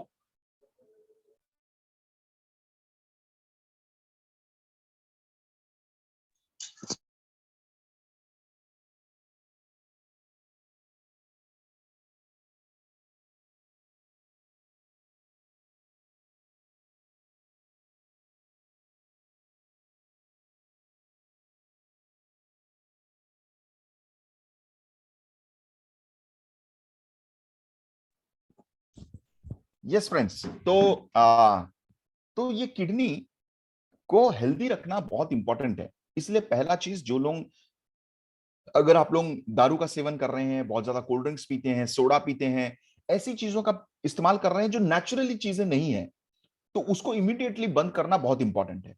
और प्लस अगर आप ऐसी चीजों का भी इस्तेमाल कर रहे हो जिसमें टॉक्सिन्स बहुत ज्यादा है ना, टॉक्सिन्स बहुत ज्यादा है, शुगर की मात्रा बहुत ज्यादा है, तो डेफिनेटली आपका किडनी धीरे धीरे वीक होना शुरू होगा और वो उन सॉल्ट्स को जो बॉडी से निकल जाना चाहिए वो उसको निकाल नहीं पाएगा। और अगर वो नहीं निकलता है तो कुछ समय बाद वो आपकी किडनी स्टोन्स में जाके जमा हो जाएंगे और स्टोन का आकार ले लेंगे। तो फ्रेंड्स, ये स्टोन्स को निकालना बहुत मुश्किल होता है। अगर ये 12 mm के ऊपर हो गए तो फिर आपको सर्जरी ही करना पड़ेगा, इसका कोई विकल्प नहीं है। लेकिन अगर ये 10 mm के छोटे स्टेज में हो, 3 mm, 4 mm, 2 mm, अगर इस स्टेज में हो, तो इसको विदाउट एनी ऑपरेशन इसको बॉडी से निकाला जा सकता है। अब आर स्टोन क्या करता है? आर स्टोन सिरप को जब आप लोग पीते हो, ये 12 प्रकार के जड़ी बूटियों से निर्मित है। ये एक आयुर्वेदिक प्रॉपर्टी मेडिसिन है फ्रेंड्स, याद रखना। ये कोई हेल्थ टॉनिक या हेल्थ सप्लीमेंट नहीं है, ये एक आयुर्वेदिक प्रॉपर्टी मेडिसिन है, ये एक आयुर्वेदिक मेडिसिन है प्रॉपरली। और ये खास करके ये किडनी के लिए बनाया गया है, क्योंकि इसमें जो जड़ी बूटियां गिरे हैं, 12 प्रकार के जो जड़ी बूटियां गिरे हैं, स्पेसिफिकली आयुर्वेदा में उनके बारे में बताया गया है कि ये 12 प्रकार की जड़ी बूटी किडनी के लिए बहुत लाभदायक है। इसीलिए स्पेसिफिकली इन्हीं 12 जड़ी बूटियों को चूज किया गया है और इस मेडिसिन को तैयार किया गया है, इस आयुर्वेदिक प्रॉपर्टी मेडिसिन को तैयार किया गया है। ये आर स्टोन किडनी के डिटॉक्सिफिकेशन प्रोसेस को बढ़ाता है। अब आपका किडनी स्ट्रांग नहीं है, वीक हो चुका है, जब आप इस आर स्टोन सिरप को लेते हैं तो ये किडनी को उसका स्ट्रेंथ वापस दिलवाता है और उसके फंक्शन को नॉर्मल कराने में मदद करता है। तो अगर एक बार नॉर्मल होना शुरू हो गया तो वो बॉडी को ऑटोमेटिकली डिटॉक्सिफाई करना शुरू करेगा, उसमें जमा हुआ कूड़ा कचरा जो भी है वो उसको बाहर करना शुरू करेगा। इसीलिए आर स्टोन सिरप आपके किडनी के फंक्शन को सबसे पहला टारगेट करता है, उसके इंप्रूव करता है। जब भी आप किसी को आर स्टोन सिरप दें और अगर उसकी किडनी की प्रॉब्लम है, आपको एक चीज बहुत क्लियरली नजर आएगा कि शुरुआती दिनों में जब इस प्रोडक्ट का इस्तेमाल वो कर रहे हैं और वो पानी भी अगर ज्यादा पी रहे हैं, तो जब वो टॉयलेट के लिए जाएंगे तो वहां से स्मेल आएगा, वहां से बहुत ही गंदा स्मेल, या मतलब हो सकता है कि वो डार्क कलर का भी हो, आपका जो यूरिन निकल रहा है, ऐसा भी हो सकता है। तो ये घबराने की कोई जरूरत नहीं है फ्रेंड्स। अगर ये हो रहा है, इसका मतलब क्या है? ये आपके बॉडी के डिटॉक्सिफाई कर रहा है, ये आपके बॉडी के, आपकी किडनी के सभी टॉक्सिन्स को बाहर निकाल रहा है, इसीलिए वो कूड़ा कचरा निकाल रहा है और उसी का बदबू है। तो इसमें घबराने की कोई भी जरूरत नहीं है, ये आपके किडनी को डिटॉक्सिफाई करता है। और उसके साथ साथ अगर आपका स्टोन्स इनिशियल स्टेज में है तो वो आपके स्टोन के फॉर्मेशन को भी रिड्यूस करता है। अगर आप अभी से इस्तेमाल कर रहे हैं, आप सोचिए कि आपको स्टोन की प्रॉब्लम नहीं है, आपको कोई दिक्कत नहीं है, लेकिन आप सोच रहे होंगे कि मैं आर स्टोन सिरप क्यों पीऊं, मेरे तो स्टोन की प्रॉब्लम है नहीं। आपको आर स्टोन इसलिए पीना चाहिए क्योंकि आपका किडनी का फंक्शन को वो हमेशा बरकरार रखेगा और आगे जाके वो आपको स्टोन्स जमा होने नहीं देगा, है ना। तो स्पेसिफिकली जो लोग बहुत ज्यादा दारू पीते हैं, जो बहुत ज्यादा बाहर का खाना खाते हैं, क्योंकि बाहर का खाना खाओगे मतलब घर का पका हुआ खाना नहीं है, बाहर का पका हुआ खाना है मतलब उसमें जरूर टॉक्सिन्स होंगे, क्योंकि लो क्वालिटी का लो चीजों का इस्तेमाल होता है होटलों में, और टॉक्सिन्स जितने ज्यादा होंगे किडनी में इफेक्ट उतना ज्यादा होगा, है ना। तो स्पेसिफिकली जो लोग बाहर रहते हैं, बाहर का खाना खाते हैं, जो लोग दारू बहुत ज्यादा पीते हैं या फिर दारू पी रहे हैं ओकेजनली भी, उन लोगों को आर स्टोन का इस्तेमाल अभी से करना शुरू कर देना चाहिए, ताकि आप लोगों को आगे जाके प्रॉब्लम ना हो, आपको स्टोन की प्रॉब्लम ना हो। उसके साथ साथ ये आपको यूरिन इंफेक्शन, यूटीआई, आपको यूरिनरी ट्रैक्ट इंफेक्शन, कभी कभी ऐसा होता है कि किडनी का इफेक्ट आने की वजह से आपके यूरिन में भी प्रॉब्लम आता है। कुछ लोगों को रुक रुक के यूरिन होता है, मतलब पेशाब जो होता है वो बहुत सारे लोगों को रुक रुक के होता है। कुछ लोगों को ऐसा होता है कि उनको पेशाब होता ही नहीं है, और अगर यूरिन ना हो तो भी प्रॉब्लम है। कुछ लोगों को उस यूरिनरी ट्रैक्ट में इंफेक्शन हो जाता है, जहां पर बहुत दर्द होता है। जब भी आप यूरिन करने जाएंगे, लेडी हो या फिर जेंट्स हो, दोनों के ही केसेस में वहां पर बहुत ज्यादा दर्द होना शुरू होता है। और वो क्यों होता है? क्योंकि इंटरनल जो पाइप है वहां पर इंफेक्शन हो गया है। और याद रखिए फ्रेंड्स, कई बार इंफेक्शन को अगर क्लियर ना किया जाए तो वो कैंसर में भी चेंज हो जाता है, जिसको हम लोग प्रोस्टेट कैंसर बोलते हैं।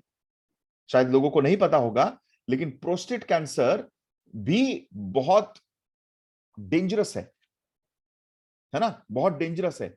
और ये हेल्प करता है उस यूरिनरी इंफेक्शन को कम करने में। तो किडनी से रिलेटेड कोई भी प्रॉब्लम और यूरिनरी ट्रैक्ट मतलब जहां से आपका पेशाब निकलता है, उस ट्रैक्ट का कोई भी इंफेक्शन के लिए आर स्टोन बहुत ही बेनिफिशियल है फ्रेंड्स। आई होप आप लोग समझ गए होंगे कि किडनी स्टोन्स क्यों होता है। मैंने आपको सिंपल वे में आज बताने की कोशिश की, है ना। तो सॉल्ट जब निकल नहीं पाता, जब जमा हो जाता है, तभी वो स्टोन्स के आकार लेना शुरू करते हैं, राइट। तो ये है सबसे पहला प्रोडक्ट जिसके बारे में मैं आपको बताना चाहता था, और वो है आर स्टोन सिरप। अब दूसरे प्रोडक्ट के बारे में बात करते हैं, और दूसरे प्रोडक्ट के बारे में बात करने से पहले मैं आपको बताना चाहता हूं थोड़ा सा उसके रिलेटेड डिजीज के बारे में और उससे रिलेटेड अंग के बारे में।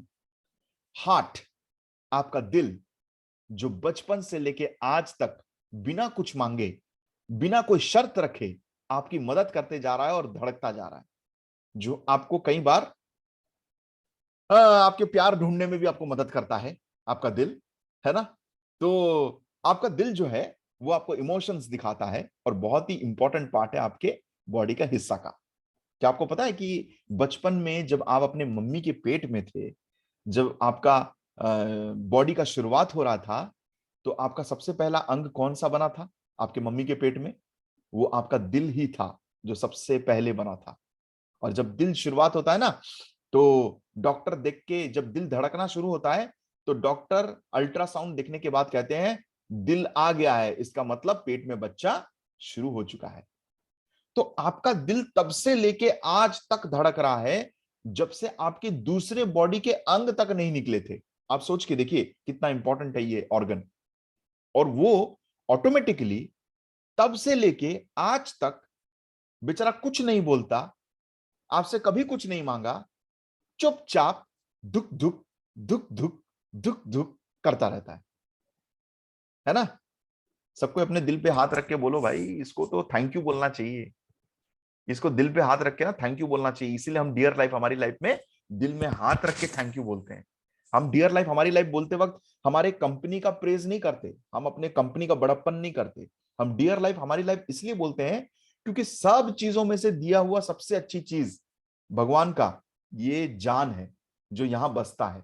इसीलिए यहां पर रख के हम लोग थैंक यू बोलने के बहाने में डियर लाइफ हमारी लाइफ बोलते हैं, क्योंकि हम हर जिंदगी का कदर करते हैं। तो आपका ये जो दिल है ना, ये जो आपका दिल है, ये आपके शरीर के हर जगह पे खून पहुंचाने का काम करता है। समझ में आ रहा है मैं क्या बोल रहा हूं? ये आपके हर अंग को, हर अंग तक खून पहुंचाने का काम करता है, हर अंग को। अगर ये दिल धड़कना बंद कर देगा तो हर अंग को खून नहीं मिलेगा। ये क्या करता है, हमारा जो खून होता है जो खून यूज होने के बाद, अगर एक खून बार बार यूज होना तो वो गंदा हो जाता है। उसमें कार्बन, उसको क्या कहते हैं, कार्बन डाइऑक्साइड उसमें मतलब सॉरी क्या बोलते हैं,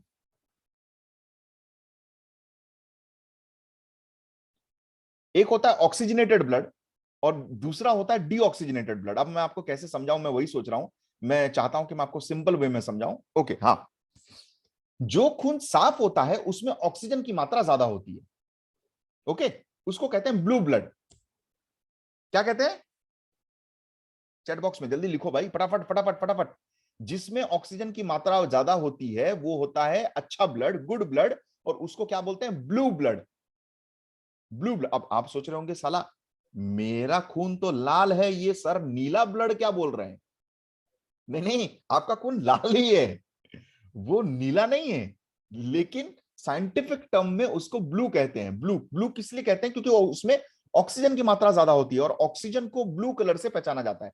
हाँ, ब्लू ब्लड, वेरी गुड, बहुत सारे लोग लिख लिए, वेरी गुड। तो उसको कहते हैं ब्लू ब्लड, मतलब वो ऑक्सीजन कैरी कर रहा है। ओके, और हार्ट से जो दूसरे अंगों तक जाता है, जो हार्ट से दूसरे अंगों तक जाता है वो ब्लू ब्लड जाता है। जब अंगों में ब्लड का इस्तेमाल हो जाता है तो अब उसमें ऑक्सीजन की मात्रा कम हो जाती है, उसको कहते हैं डीऑक्सीजनेटेड ब्लड या फिर रेड ब्लड, मतलब इम्प्योर ब्लड। उसको वापस से हार्ट की तरफ भेज दिया जाता है, मतलब गंदा खून हार्ट की तरफ आता है, हार्ट उसको प्यूरिफाई करके वापस से अच्छा बना के ऑक्सीजन में डाल के उसको वापस से पंप कर देता है दूसरे पार्ट्स में। और यह प्रक्रिया दिन भर चलती रहती है। गंदा खून आए, अच्छा हो जाए, ऑक्सीजन मिल जाए, वापस से भेज दिया जाए, फिर गंदा खून आए, ऑक्सीजन मिल जाए, अच्छा बन जाए, वापस भेज दिया जाए। तो ऐसा चलता रहता है, चलता रहता है, चलता रहता है। अब ये जो आपके हार्ट है ना, ये आपका हार्ट छोटे छोटे पाइप्स के माध्यम से, जिसको हम लोग आर्टरीज और वेन्स कहते हैं, उसके माध्यम से आपके बॉडी को खून पहुंचाता है। अब आप सोचिए, किसी भी कारण से वो पाइप्स में अगर ब्लॉकेज आ जाए तो क्या होगा। आप कई बार देखे होंगे, आपने कई बार देखा होगा, जब हम लोग अपने बागीचे में पाइप से पानी देते रहते हैं, टैप में लगा के पाइप से पानी देते रहते हैं बागीचे में, फूल में, पौधों में, आपने देखा होगा कि पाइप का जब मुंह को हम छोटा कर देते हैं, थोड़ा दबा देते हैं, तो पानी थोड़ा फोर्स में निकलना शुरू होता है ना। लेकिन अगर मैं पाइप को पूरी तरीके से चाप कर दूं, बंद कर दूं, तो क्या होगा। अगर मैं पूरी तरीके से बंद कर दूं, आइदर पाइप फट जाएगा, वरना जहां से पाइप लगा हुआ है, जिस टैप में लगा हुआ है, उस टैप से पाइप खुल जाएगा। और एग्जैक्टली आपके दिल के साथ भी एग्जैक्टली ऐसा ही होता है। हमारे दिल के अंदर जो छोटे छोटे नली होते हैं, जिसको हम लोग आर्टरीज और वेन कहते हैं, इसमें से खून बहता है। अब मैं आपको शायद टी शर्ट के कलर में अगर आपको ये गोल करके दिखा देता हूं ताकि समझ में आए कि खून यहां से जा रहा है, कलर है ना। तो आपको अब दिखाई दे रहा है कि इतना खून जा रहा है, राइट। अब आप ऐसी चीजों का इस्तेमाल कर रहे हो जिससे आपका बॉडी फूल रहा है। आप सोचिए कि आपका बॉडी फूल रहा है।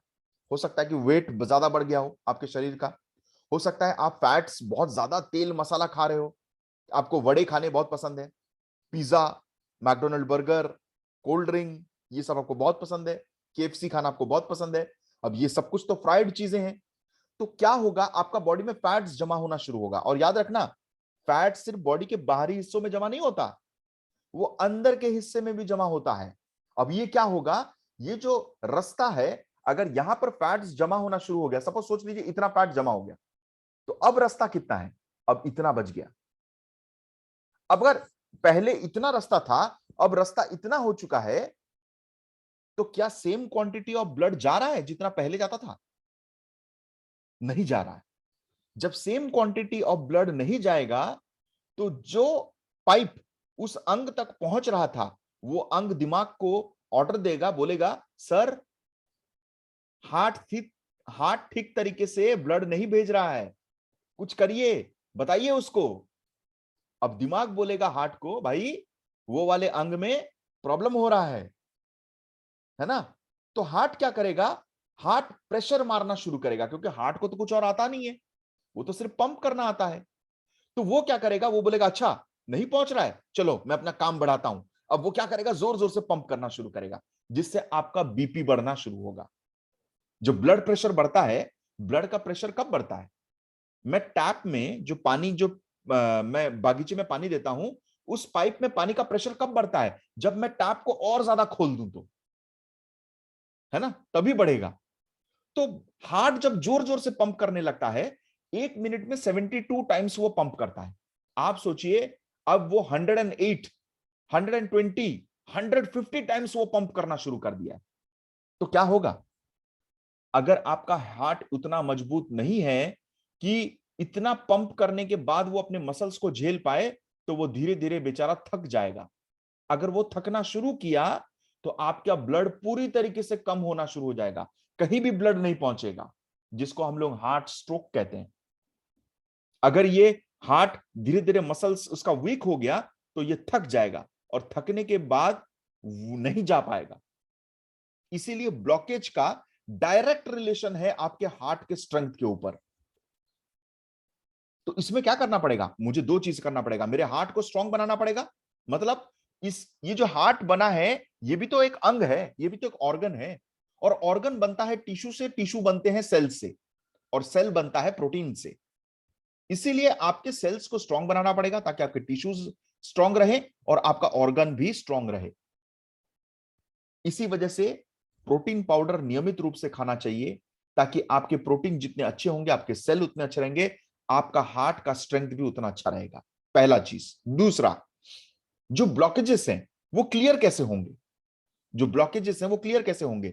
अब जो ब्लॉकेज हुआ है, ये ब्लॉकेज एग्जैक्टली है क्या, ये कोलेस्ट्रॉल है जो आपको आपके खाने से मिलता है। वो फैट्स हैं जो आपको आपके खाने से मिलता है। जब आप कोलेस्ट्रॉल वाली चीजों का इस्तेमाल ज्यादा करते हैं, फ्राइड वाली चीजों का ज्यादा इस्तेमाल करते हैं, तो वो क्या करेगा, वो जाके आपके खून के नलियों में जाके चिपक जाता है, जमा हो जाता है ना, जिसको हम लोग बैड कोलेस्ट्रॉल कहते हैं, एलडीएल, लो डेंसिटी लिपोप्रोटीन। ये वही खराब कोलेस्ट्रॉल हैं जो आपके पाइप्स में जाके जमा हो रहे हैं। और इस एलडीएल को, हमारे बॉडी में एक अच्छा कोलेस्ट्रॉल भी होता है जिसको एचडीएल कहते हैं, good cholesterol, high density lipoprotein. और ये एचडीएल आपके बॉडी को नुकसान नहीं करता, बल्कि अच्छा करता है। आपके बॉडी के जितने भी अंग है ना, उसको भी बनने के लिए फैट्स की जरूरत है, और वो प्रोवाइड करता है कौन, एचडीएल। लेकिन जब ये गंदा cholesterol, bad cholesterol good cholesterol के मुकाबले ज्यादा हो जाते हैं, तब प्रॉब्लम होता है। लेकिन इसका भी सॉल्यूशन भगवान ने हमको दे के रखा है, इसका भी सॉल्यूशन भगवान ने हमको दे के रखा है। और भगवान हम लोगों को ऐसी चीजों नेचुरली दिए हैं जो बैड कोलेस्ट्रॉल को गुड कोलेस्ट्रॉल में कन्वर्ट कर सकता है, जो बैड कोलेस्ट्रॉल को गुड कोलेस्ट्रॉल में कन्वर्ट कर सकता है। और वो नेचुरल चीज का नाम है omega 3 fatty acid. Omega 3 fatty acid दुनिया का एक ही ऐसा चीज है जो खराब कोलेस्ट्रॉल को गुड कोलेस्ट्रॉल में कन्वर्ट कर सकता है। अब आप सोचिए, आपके धमनियों में जो जाके जमा हो गया था बैड कोलेस्ट्रॉल, अगर आप ओमेगा 3 फैटी एसिड रेगुलर नियमित रूप से लेंगे, तो वो क्या करेगा, इस बैड कोलेस्ट्रॉल को गुड कोलेस्ट्रॉल में कन्वर्ट करना शुरू होगा। धीरे धीरे ब्लॉकेज खुलना शुरू होगा, और उसके बाद ब्लॉकेज क्लियर हो जाएगा, जिसके वजह से आपके हार्ट में प्रेशर कम होगा, आपकी ब्लड प्रेशर नॉर्मल होगा। इसीलिए प्रोटीन के साथ साथ ओमेगा 3 फैटी एसिड भी बहुत इंपॉर्टेंट है जिन लोगों का कोलेस्ट्रॉल रिलेटेड प्रॉब्लम्स है। समझ में आ गया। तो हार्ट, अगर आप पूरा हार्ट को देखें तो ऐसे 2-3 प्रोडक्ट्स हैं जो आपको बहुत सहायता करेंगे। वो है protein, omega 3 fatty acid blockage को खोलने के लिए, और उसके साथ साथ हमारे पास अब आ गया है एक बेहतरीन प्रोडक्ट जिसका नाम है हार्ट वेल रस, जो स्पेसिफिकली मतलब हमारे हार्ट रिलेटेड प्रॉब्लम के लिए बनाया गया है, जिसमें अदरक, लहसुन, नींबू, एप्पल साइडर और हनी मिलाया गया है। ये आयुर्वेदिक चीजें आपके कोलेस्ट्रॉल लेवल को मेंटेन रखने में मदद करती है। ये आपके हार्ट का स्ट्रेंथ को बढ़ाता है, खून के संचालन को, आपका जो खून का सर्कुलेशन है उस सर्कुलेशन को मेंटेन रखता है और उसके साथ साथ ये आपका जो कोलेस्ट्रॉल जम गया रहता है उसको भी रिड्यूस करने में मदद करता है। तो फ्रेंड्स, ये एक कंप्लीट ऐसा प्रोडक्ट है जो आपके हार्ट के लिए बहुत ही लाभदायक बन सकता है, और हार्ट रिलेटेड प्रॉब्लम जिसको भी है आप ये प्रोडक्ट स्पेसिफिकली दे सकते हैं। ओके, तो कौन से हमारे 3 प्रोडक्ट है जो स्पेसिफिकली हार्ट के लिए काम आते हैं? ये तो है, हार्ट वेल रस तो 100% है, उसमें सोचना ही नहीं है। लेकिन इसके साथ हम क्या ऐड कर सकते हैं? हम इसके साथ प्रोटीन ऐड कर सकते हैं और उसके साथ साथ ओमेगा 3 फैटी एसिड भी ऐड कर सकते हैं। ओके, क्या आप लोगों में से मुझे कोई बता सकता है? अब आप लोगों को सबको पता होगा कि हम लोग का जो ओमेगा 3 फैटी एसिड है, जो कैप्सूल है, वो किससे बना है? वो फिश ऑयल से बना है, सैल्मन फिश। अब आपको आपका दिमाग में ये क्वेश्चन आ रहा होगा कि क्या सर मछली में होता है ओमेगा 3 फैटी एसिड? जी हाँ, मछली में होता है, लेकिन मछली के कहां पर होता है? मछली के चर्बी में होता है। अब आपको समझना चाहिए मछली के चर्बी में भगवान ने क्यों दिया भाई ओमेगा 3 फैटी एसिड? कुत्ते के शरीर में क्यों नहीं दिया? गाय के शरीर में क्यों नहीं दिया? सांप के शरीर में क्यों नहीं दिया? ये मछली इतनी स्पेशल क्यों है? कभी ये क्वेश्चन पूछना चाहिए ना कि सर मछली में क्यों दिया?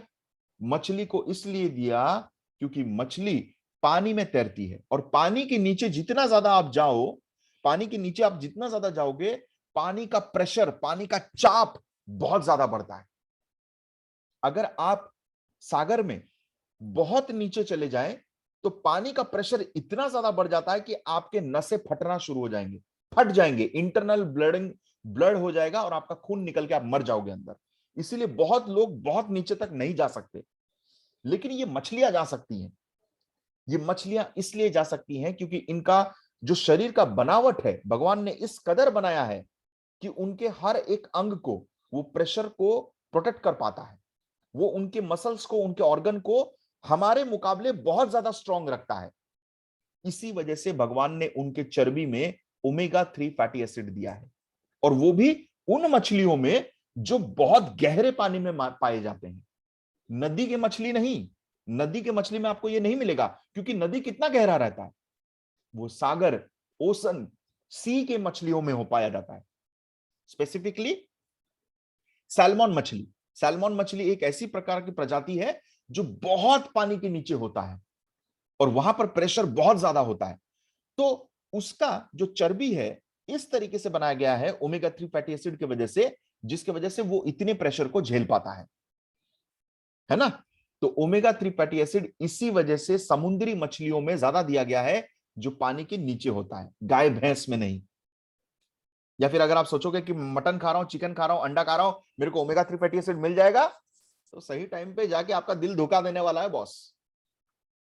इसीलिए ओमेगा 3 फैटी एसिड हमको फिश ऑयल से मिलता है। अच्छा ओके, एक और चीज भी, अब भगवान ने यह भी तो सोचा होगा कि सब कोई मछली तो नहीं खाएंगे। बात तो सही है, हमारे सोचने से पहले भगवान ने सब कुछ सोच के रखा है।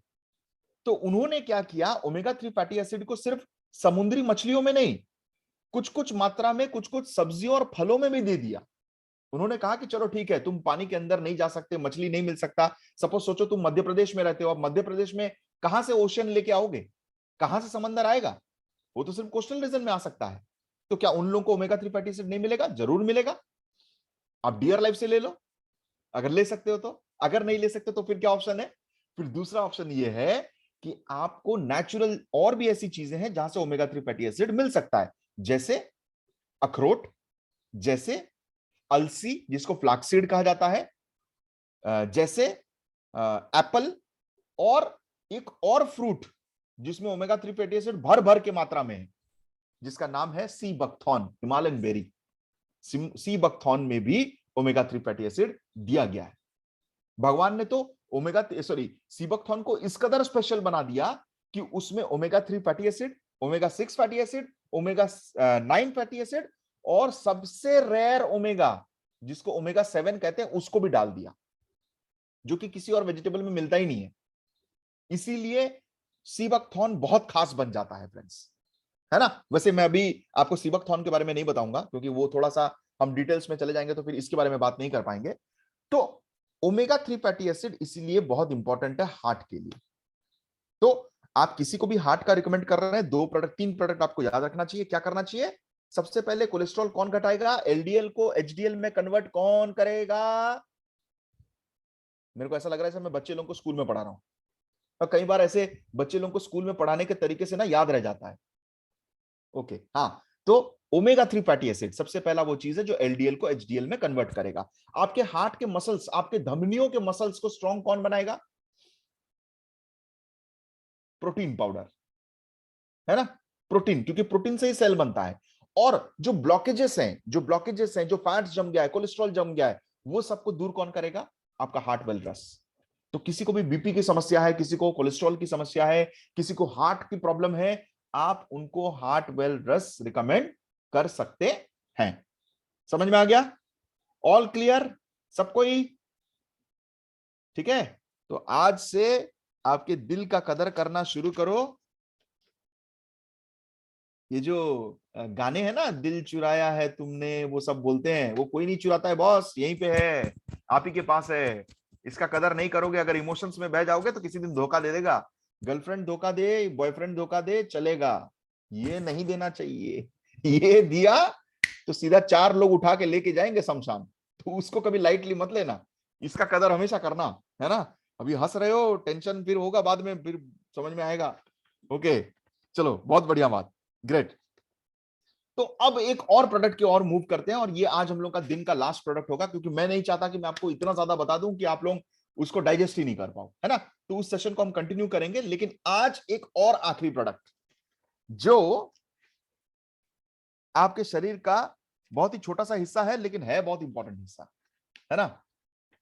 कहते हैं कि मतलब कभी कभी जब नई नवेली दुल्हन आते हैं ना, जब दुल्हन लोग होते हैं, तो उनके मम्मी लोग उन लोगों को बोलते हैं, बेटा खाना बनाना अच्छे से सीखना, पति का दिल का रास्ता उसके पेट से होता है, ऐसा कहते हैं। अब ये सिर्फ पति का दिल का रास्ता नहीं है, पत्नी का दिल का रास्ता भी पेट से ही जाता है। सबको भूख लगता है, सबको पसंद है, तो पेट संतुष्ट तो दुनिया में सब संतुष्ट, है ना। आपका जो स्टमक है, आपका जो पेट है, वो बहुत इंपॉर्टेंट चीज है, वो बहुत इंपॉर्टेंट चीज है, क्योंकि आपके पेट से ही आपकी बाकी सभी प्रकार का फंक्शंस ऑपरेट होता है। आप मान लीजिए कि आपके बॉडी में काम करने का एनर्जी नहीं है, ना आपका दिल धड़क सकता है, ना आपका किडनी काम करेगा, ना आपके पलके अपने आप गिरेंगी, ना आपको टेस्ट आएगा, ना आपका खून बहेगा, कुछ भी नहीं हो सकता जब तक बॉडी में एनर्जी ना हो। और एनर्जी आता कहां से है? एनर्जी तभी आता है जब आप खाना खाते हो। बिना खाना खाए अगर मैं पानी, सिर्फ आप सोचिए कि मैं 30 दिन तक सिर्फ पानी ही पीता रहूं, क्या आपको एनर्जी सेम प्रकार का आएगा? आप बीमार दिखने लगते हो। 2 दिन का उपवास कीजिए, आप वीक महसूस करना शुरू कर दोगे। अगर आप एक वक्त का खाना भी क्विट कर देते हो कभी कभी, तो आपका हाथ पैर हिलना शुरू हो जाता है। ये क्यों होता है? ऐसा क्यों होता है? क्योंकि खाने के माध्यम से हमारा बॉडी को हमारा पेट्रोल मिलता है। आप सोच लीजिए, आपका बॉडी जो है वो एक गाड़ी का इंजन है, एक मशीन है, और इस मशीन को काम करने के लिए पेट्रोल चाहिए। कोई भी इंजन को स्टार्ट होने के लिए उसका पेट्रोल चाहिए, है ना। तो पेट्रोल कहां से मिलता है? पेट्रोल हमको खाने के ग्लूकोज से मिलता है। जब हम खाना खाते हैं तो खाने में बहुत प्रकार की चीजें होती है, और जैसे विटामिन हो, मिनरल हो, कैल्शियम हो, आयरन हो, मैग्नीशियम हो, प्रोटीन हो, बहुत प्रकार की चीजें। लेकिन उनमें से एक स्पेसिफिक चीज है जो हमारे बॉडी को एनर्जी देता है, और उसको कहते हैं ग्लूकोज। और ये ग्लूकोज कहां से मिलता है? ग्लूकोज को हम डायरेक्टली भी खा सकते हैं, या फिर ग्लूकोज कार्बोहाइड्रेट से भी कन्वर्ट हो सकता है। मतलब आप अगर कार्बोहाइड्रेट लें, ऐसी खाना लें जिसमें कार्बोहाइड्रेट्स हैं, तो कार्बोहाइड्रेट को वो ग्लूकोज में कन्वर्ट करेगा, है ना, वो ग्लूकोज में कन्वर्ट करेगा। अब ग्लूकोज क्या करता है? ग्लूकोज ही वही चीज है जो आपके सेल में पेट्रोल का काम करता है, आपको एनर्जी देता है। अगर ग्लूकोज नहीं है तो आपके शरीर में एनर्जी भी नहीं आएगा। समझ में आ गया? इसीलिए खाना खाना बहुत इंपॉर्टेंट है। लेकिन सिर्फ खाना खाने से क्या होगा जब तक वो खाना पचेगा नहीं। अब आप रोटी जब खाते हो या चावल जब खाते हो, तो आप इतना निवाला लेते हो, इतना निवाला। आप सबको ही मैं आप सबसे रिक्वेस्ट करूंगा, प्लीज लिखना बंद कर दीजिए, एक बार मेरी तरफ देखिए। सब कोई, है ना। आप इतना चावल खाते हो, इतना निवाला खाते हो, वन एट ए टाइम। आपने रोटी तोड़ा, सब्जी लिया, खाया, वो आपके पेट के अंदर गया। अब आप सोचिए, क्या इतना निवाला रोटी आपके खून के धमनियों के अंदर पास कर सकता है? नहीं कर सकता, उसकी साइज बहुत बड़ा है, उसको छोटा बनना पड़ेगा, है ना। और इसीलिए सब्जियों को हम पहले काटते हैं, उसको पकाते हैं, पका के उसको सॉफ्ट बनाते हैं, इस कदर बनाते हैं कि वो अपने पेट में जल्दी पच जाए। अगर सब कुछ पच सकता था तो इससे अच्छा तो मैं प्लास्टिक ही खा लेता, इससे अच्छा तो मैं लोहा ही खा लेता, है ना। अगर खाना ही था, सब कुछ पच सकता तो सब कुछ नहीं पच सकता। इसीलिए हमको उसको ऐसी चीजों को खाना पड़ता है जो हमारे बॉडी के लिए बना हो या हमारे पेट में पच सकता है, और उसको फर्दर हमको छोटा करना पड़ता है, पकाना पड़ता है, आंच में पकाना पड़ता है, उसको सॉफ्ट बनाना पड़ता है। अब जब वो पेट के अंदर जाता है तो पेट में भी एक किचन है, पेट में भी एक किचन है, और वो खाना जो आपके गले के नीचे से उतरा वो पेट के अंदर जाके और ज्यादा पकता है, यहां पेट के अंदर भी फर्दर पकता है। अब आप सोच रहे होगे, सर ये आप क्या पाठ पढ़ा रहे हो, हमारे पेट के अंदर कौन सा किचन है, कैसे पकता होगा? जब आपका खाना पेट के अंदर आपके गले से नीचे उतरता है तो आपका पेट इंस्ट्रक्शन देता है दिमाग को कि सर खाना आ गया, अब क्या करूं? तो दिमाग इंस्ट्रक्शन देता है लीवर को और पेट को कि भाई खाना आ गया, अब आप एसिड को रिलीज कर दीजिए। ये जो पेट में एसिड निकलते हैं ना, ये एसिड ही आपके खाने को जलाता है और पकाता है। अब आप सोचो, एसिड तो रिलीज हो गया, लेकिन पेट में अगर खाना नहीं है तो फिर वो किसको पचाएगा, किसको जलाएगा? क्योंकि एसिड तो अगर पेट में है तो वो उसका काम जलाना है, तो वो किसी ना किसी को तो जलाएगा। तो अगर आपके पेट में खाना नहीं है और एसिड रिलीज हो गया है तो क्या होगा? वो आपके पेट के अंतड़ियों को जलाना शुरू करेगा, आपके पेट के अंदरी हिस्सों को जलाना शुरू करेगा। इसीलिए जो लोग बहुत ज्यादा उपवास करते हैं, बहुत ज्यादा फास्टिंग रखते हैं, उनके पेट में एसिड ज्यादा क्रिएट होने की वजह से पेट के अंदर छाले पैदा होना शुरू होते हैं, जिसको कहते हैं अल्सर। समझ में आया? तो अल्सर इसीलिए होता है। अब आप सोचिए, आप ऐसी चीजों को खा रहे हो जिसको पचने में बहुत टाइम लगता है। आपको पता है, अगर हम फ्रूट्स खाएं तो फ्रूट्स को पचने के लिए सिर्फ 45 मिनट्स लगते हैं। अगर हम ग्रीन वेजिटेबल्स खाएं तो ग्रीन वेजिटेबल को सिर्फ 2 घंटे लगते हैं पचने में। अगर हम नट्स खाएं, नट्स मतलब काजू, किशमिश, अखरोट, ये सब चीजें खाएं तो उसको 1.5 घंटा से 3 घंटा लगता है। लेकिन अगर हम चिकन, हाई प्रोटीन वाला चीजें खाएं, जैसे चिकन हो या मटन हो, हाँ, प्रॉन हो, क्रैब हो, तो उसको पचने में 6 घंटे से 8 घंटा लगता है। कभी कभी तो 24 घंटे भी लगता है अगर आपका पाचन प्रक्रिया सही नहीं है तो। अब आप सोचिए, खाना पेट के अंदर चला गया, अब उसको पचने में बहुत टाइम लग गया, आपका पाचन प्रक्रिया जो है वो इतना अच्छा नहीं है कि उसको पचा सके, एसिड ठीक तरीके से सीक्रेट नहीं होता, उसको पचा नहीं पा रहा है, तो क्या होगा? सड़े हुए गले हुए चीजें आपके पेट में जमा होके रहेंगे, क्योंकि पेट भी उसको तब तक बाहर नहीं निकालेगा जब तक वो पूरी तरीके से पच नहीं जाता। बिना पचा हुआ चीजों को भी शरीर निकाल नहीं पाता। तो शरीर को समझ में नहीं आएगा कि उसको रखूं या निकालूं, करूं तो क्या करूं, तो वो पेट के अंदर ही जम के रह जाता है, जिसको हम अनडाइजेस्टेड फूड कहते हैं। अब हमारे शरीर, हमारे जो पेट के अंदर बैक्टीरियाज हैं, हमारे पेट के अंदर भी बैक्टीरिया हैं, उनमें से 2 प्रकार के बैक्टीरिया हैं, एक गुड बैक्टीरिया, एक बैड बैक्टीरिया। गुड बैक्टीरिया तो पेट को पचाने में मदद करेगा, खाने को पचाने में, लेकिन जब वो भी वीक हैं, वो जो गुड बैक्टीरिया है वो भी सक्षम नहीं है उस खाने को पचाने के लिए, तो फिर तो बैड बैक्टीरिया के मजे हैं। बैड बैक्टीरिया को मिल जाता है एक ऐसा एनवायरनमेंट जहां पर वो अपना और ज्यादा फैला सके अपने वंशज को, और ये सड़ा हुआ गला हुआ खाना उन लोगों के लिए बहुत अच्छा एनवायरनमेंट क्रिएट करता है, जिसके वजह से ये बैड बैक्टीरिया उस पचे हुए खाने को और फर्दर गंदा बनाता है, जिसके वजह से हम लोग को गैस निकलता है। जो डकार मारते हैं ना, हम लोग डकार मारते रहते हैं बार बार, वो गैस्ट्रिक प्रॉब्लम का एक सिम्टम है, और वो गैस को निकाल रहा है, ये सिम्टम दे रहा है कि आपके पेट के अंदर बिना पचा हुआ खाना, अनडाइजेस्टेड फूड अभी भी है। सबको समझ में आया? राइट? तो इसीलिए ऐसी चीजें मत खाइए जिसको डाइजेशन करने के लिए बहुत टाइम लग जाए, या फिर अगर ऐसी चीजें खा रहे हैं तो फिर आपके पाचन प्रक्रिया को स्ट्रांग बनाइए। दोनों में से कुछ एक करना पड़ेगा। जो लोग फास्टिंग करते हैं उन लोगों को भी गैस्ट्रिक होता है, उन लोगों को ज्यादातर एसिडिटी होता है, क्योंकि खाली पेट में एसिड निकलेगा तो वो कुछ ना कुछ तो जलाएगा, तो वो पेट के अंतड़ियों को जलाता है। जिसलिए एसिड अगर बार बार होता रहे और आप फास्टिंग को कंटिन्यू करते रहें तो आपको अल्सर की प्रॉब्लम भी होती है। और आप सोचिए, एक घाव में जो भर नहीं रहा और उसी घाव में बार बार मैं एसिड का ड्रॉप डालते जा रहा हूं, तो वो क्या होगा? वो सड़ना शुरू होगा, और सड़ते सड़ते वो कैंसर का रूप ले लेगा। जिस वजह से हम लोगों को हाइपर एसिडिटी की वजह से कैंसर, स्टमक कैंसर जैसा प्रॉब्लम्स भी होता है। इसीलिए तेल मसाले वाला चीजों को बिल्कुल मत खाइए, फ्राइड चीजों को अवॉइड कीजिए। और यही रीजन था फ्रेंड्स, जिसके वजह से हमने वैक्यूम कुक्ड काबुली चना को लेके आए, ताकि हमारे डिस्ट्रीब्यूटर्स और हमारे यूजर्स लोगों को, जनरल पब्लिक को, ये ऑयली फैट वाला जो तले हुए स्नैक्स होते हैं, पोटैटो चिप्स, लेस, कुरकुरे, इसका ऑल्टरनेटिव मिल पाए।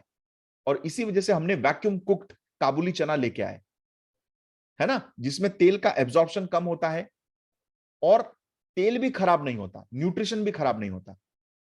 तो आप हमेशा ऑयली चीजों को अवॉइड कीजिए, सबसे पहला। दूसरा, खाली पेट में मत रहिए। जितना ज्यादा आप खाली पेट में रहेंगे उतना ही ज्यादा आपको गैस्ट्रिक और एसिडिटी प्रॉब्लम होने का चांसेस हैं। तीसरा, एक बहुत इंपॉर्टेंट चीज जो आपने बचपन में सुना होगा, आप में से कितने बच्चे ऐसे हैं, कितने लोग ऐसे हैं जो बचपन में अपने मम्मी और पापा से डांट खाए हैं क्योंकि आप चबा के नहीं खाते, जल्दी जल्दी निगल लेते हैं? ऐसा कोई है? मैंने बचपन में बहुत डांट खाया है। मैं टीवी देखता था, अच्छा संदीप जी बोल रहे हैं, मी, हाँ सही बात है। मैं भी बचपन में टीवी देखता था खाते खाते, और मैं क्या करता था, मैं उसको चबाता नहीं था, निगल जाता था। तो मेरे बचपन में मेरे मम्मी पापा मेरे को बहुत गाली देते थे, बोलते थे अरे यार चबा के खाओ। आपको पता है, जो लोग चबा के नहीं खाते ना, उन लोगों को भी गैस्ट्रिक प्रॉब्लम होता है, क्योंकि भगवान ने आपके पेट के अंदर कोई ग्राइंडर नहीं दिया है जो खाने को पेट के अंदर उसको छोटा करेगा। सबसे पहले छोटा करना पड़ता है यहां पे, ये दिया है भगवान, दांत। इससे हमको चबा चबा के पहले छोटा करना पड़ता है, और फिर छोटा होने के बाद जब पेट के अंदर जाता है तो पेट को कम काम करना पड़ता है। जितने बड़े टुकड़े जाएंगे पेट को उतना ज्यादा उसको पाचन करना पड़ेगा, उतना ज्यादा एसिड रिलीज करेगा, और जितना ज्यादा एसिड रिलीज करेगा हो सकता है एसिडिटी का इश्यू भी हो जाए। इसीलिए हमेशा खाते वक्त दो चीजों का सोचिए। सबसे पहला तो लिप्स बंद करके खाइए, है ना। हम जब भी खाना खाते हैं, कुछ लोग होते हैं जो लोग अपने होठ को खोल के खाते हैं, ऐसे आवाज भी आता है, ये बहुत घिनौना लगता है, ऐसा मत कीजिए। हम सर्विस इंडस्ट्री में हैं तो हमको पर्सनालिटी डेवलपमेंट भी सीखना चाहिए। आपको पता है, आर्मी, एयरफोर्स, नेवी, इन अफसरों को अपने लिप्स खोल के खाना अलाउड नहीं है। कोई भी सामने वाला व्यक्ति बैठा हो ना, डिस्टर्ब नहीं होना चाहिए, इतनी डिसिप्लिन रखते हैं हम लोग, मतलब वो लोग। और हम लोग कैसे खाते हैं? ये आवाज निकलते हुए किसको याद आता है? आपने देखना, भेड़, बकरी, कुत्ते, गाय, ये सब ऐसे खाते हैं। हम इंसान है भाई। तो चलो आज एक नया चीज सीख लिए, अगर खाते हैं तो अब से क्या करेंगे, खाते वक्त अपने लिप्स को बंद करके खाएंगे जिससे आवाज ना निकले, सबसे पहला चीज। और दूसरा चीज ये है कि चबा के खाओ, उसको टाइम देके, अपने निवाले को अपने मुंह में टाइम दो चबाने के लिए, ताकि वो छोटा छोटा बन जाए। और जितना आप चबाते हो ना, जितना आप चबाते हो उतना ही ज्यादा आपका सलाइवा निकलता है, लाल लाल निकलता है, थूक। अब ये थूक निकलने से क्या होता है? कभी सोचा है थूक क्यों निकला है?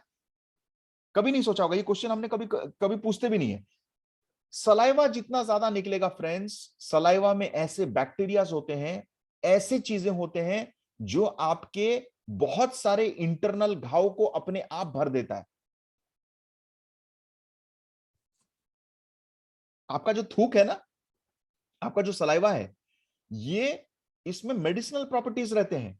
इसमें ऐसे बैक्टीरियाज रहते हैं जो आपको खाने में पचाने में मदद करता है, जो बहुत सारे डिजीज को मुक्त करता है। इसीलिए कई बार बोला जाता है, आयुर्वेदा में एक वर्णन किया गया है, अगर आपकी आंखों की रोशनी कम हो रही है तो आप दो चीजें करें, एक आंवला का सेवन करें, दूसरा सुबह उठते ही अपने थूक को लीजिए और काजल जैसा लगाइए।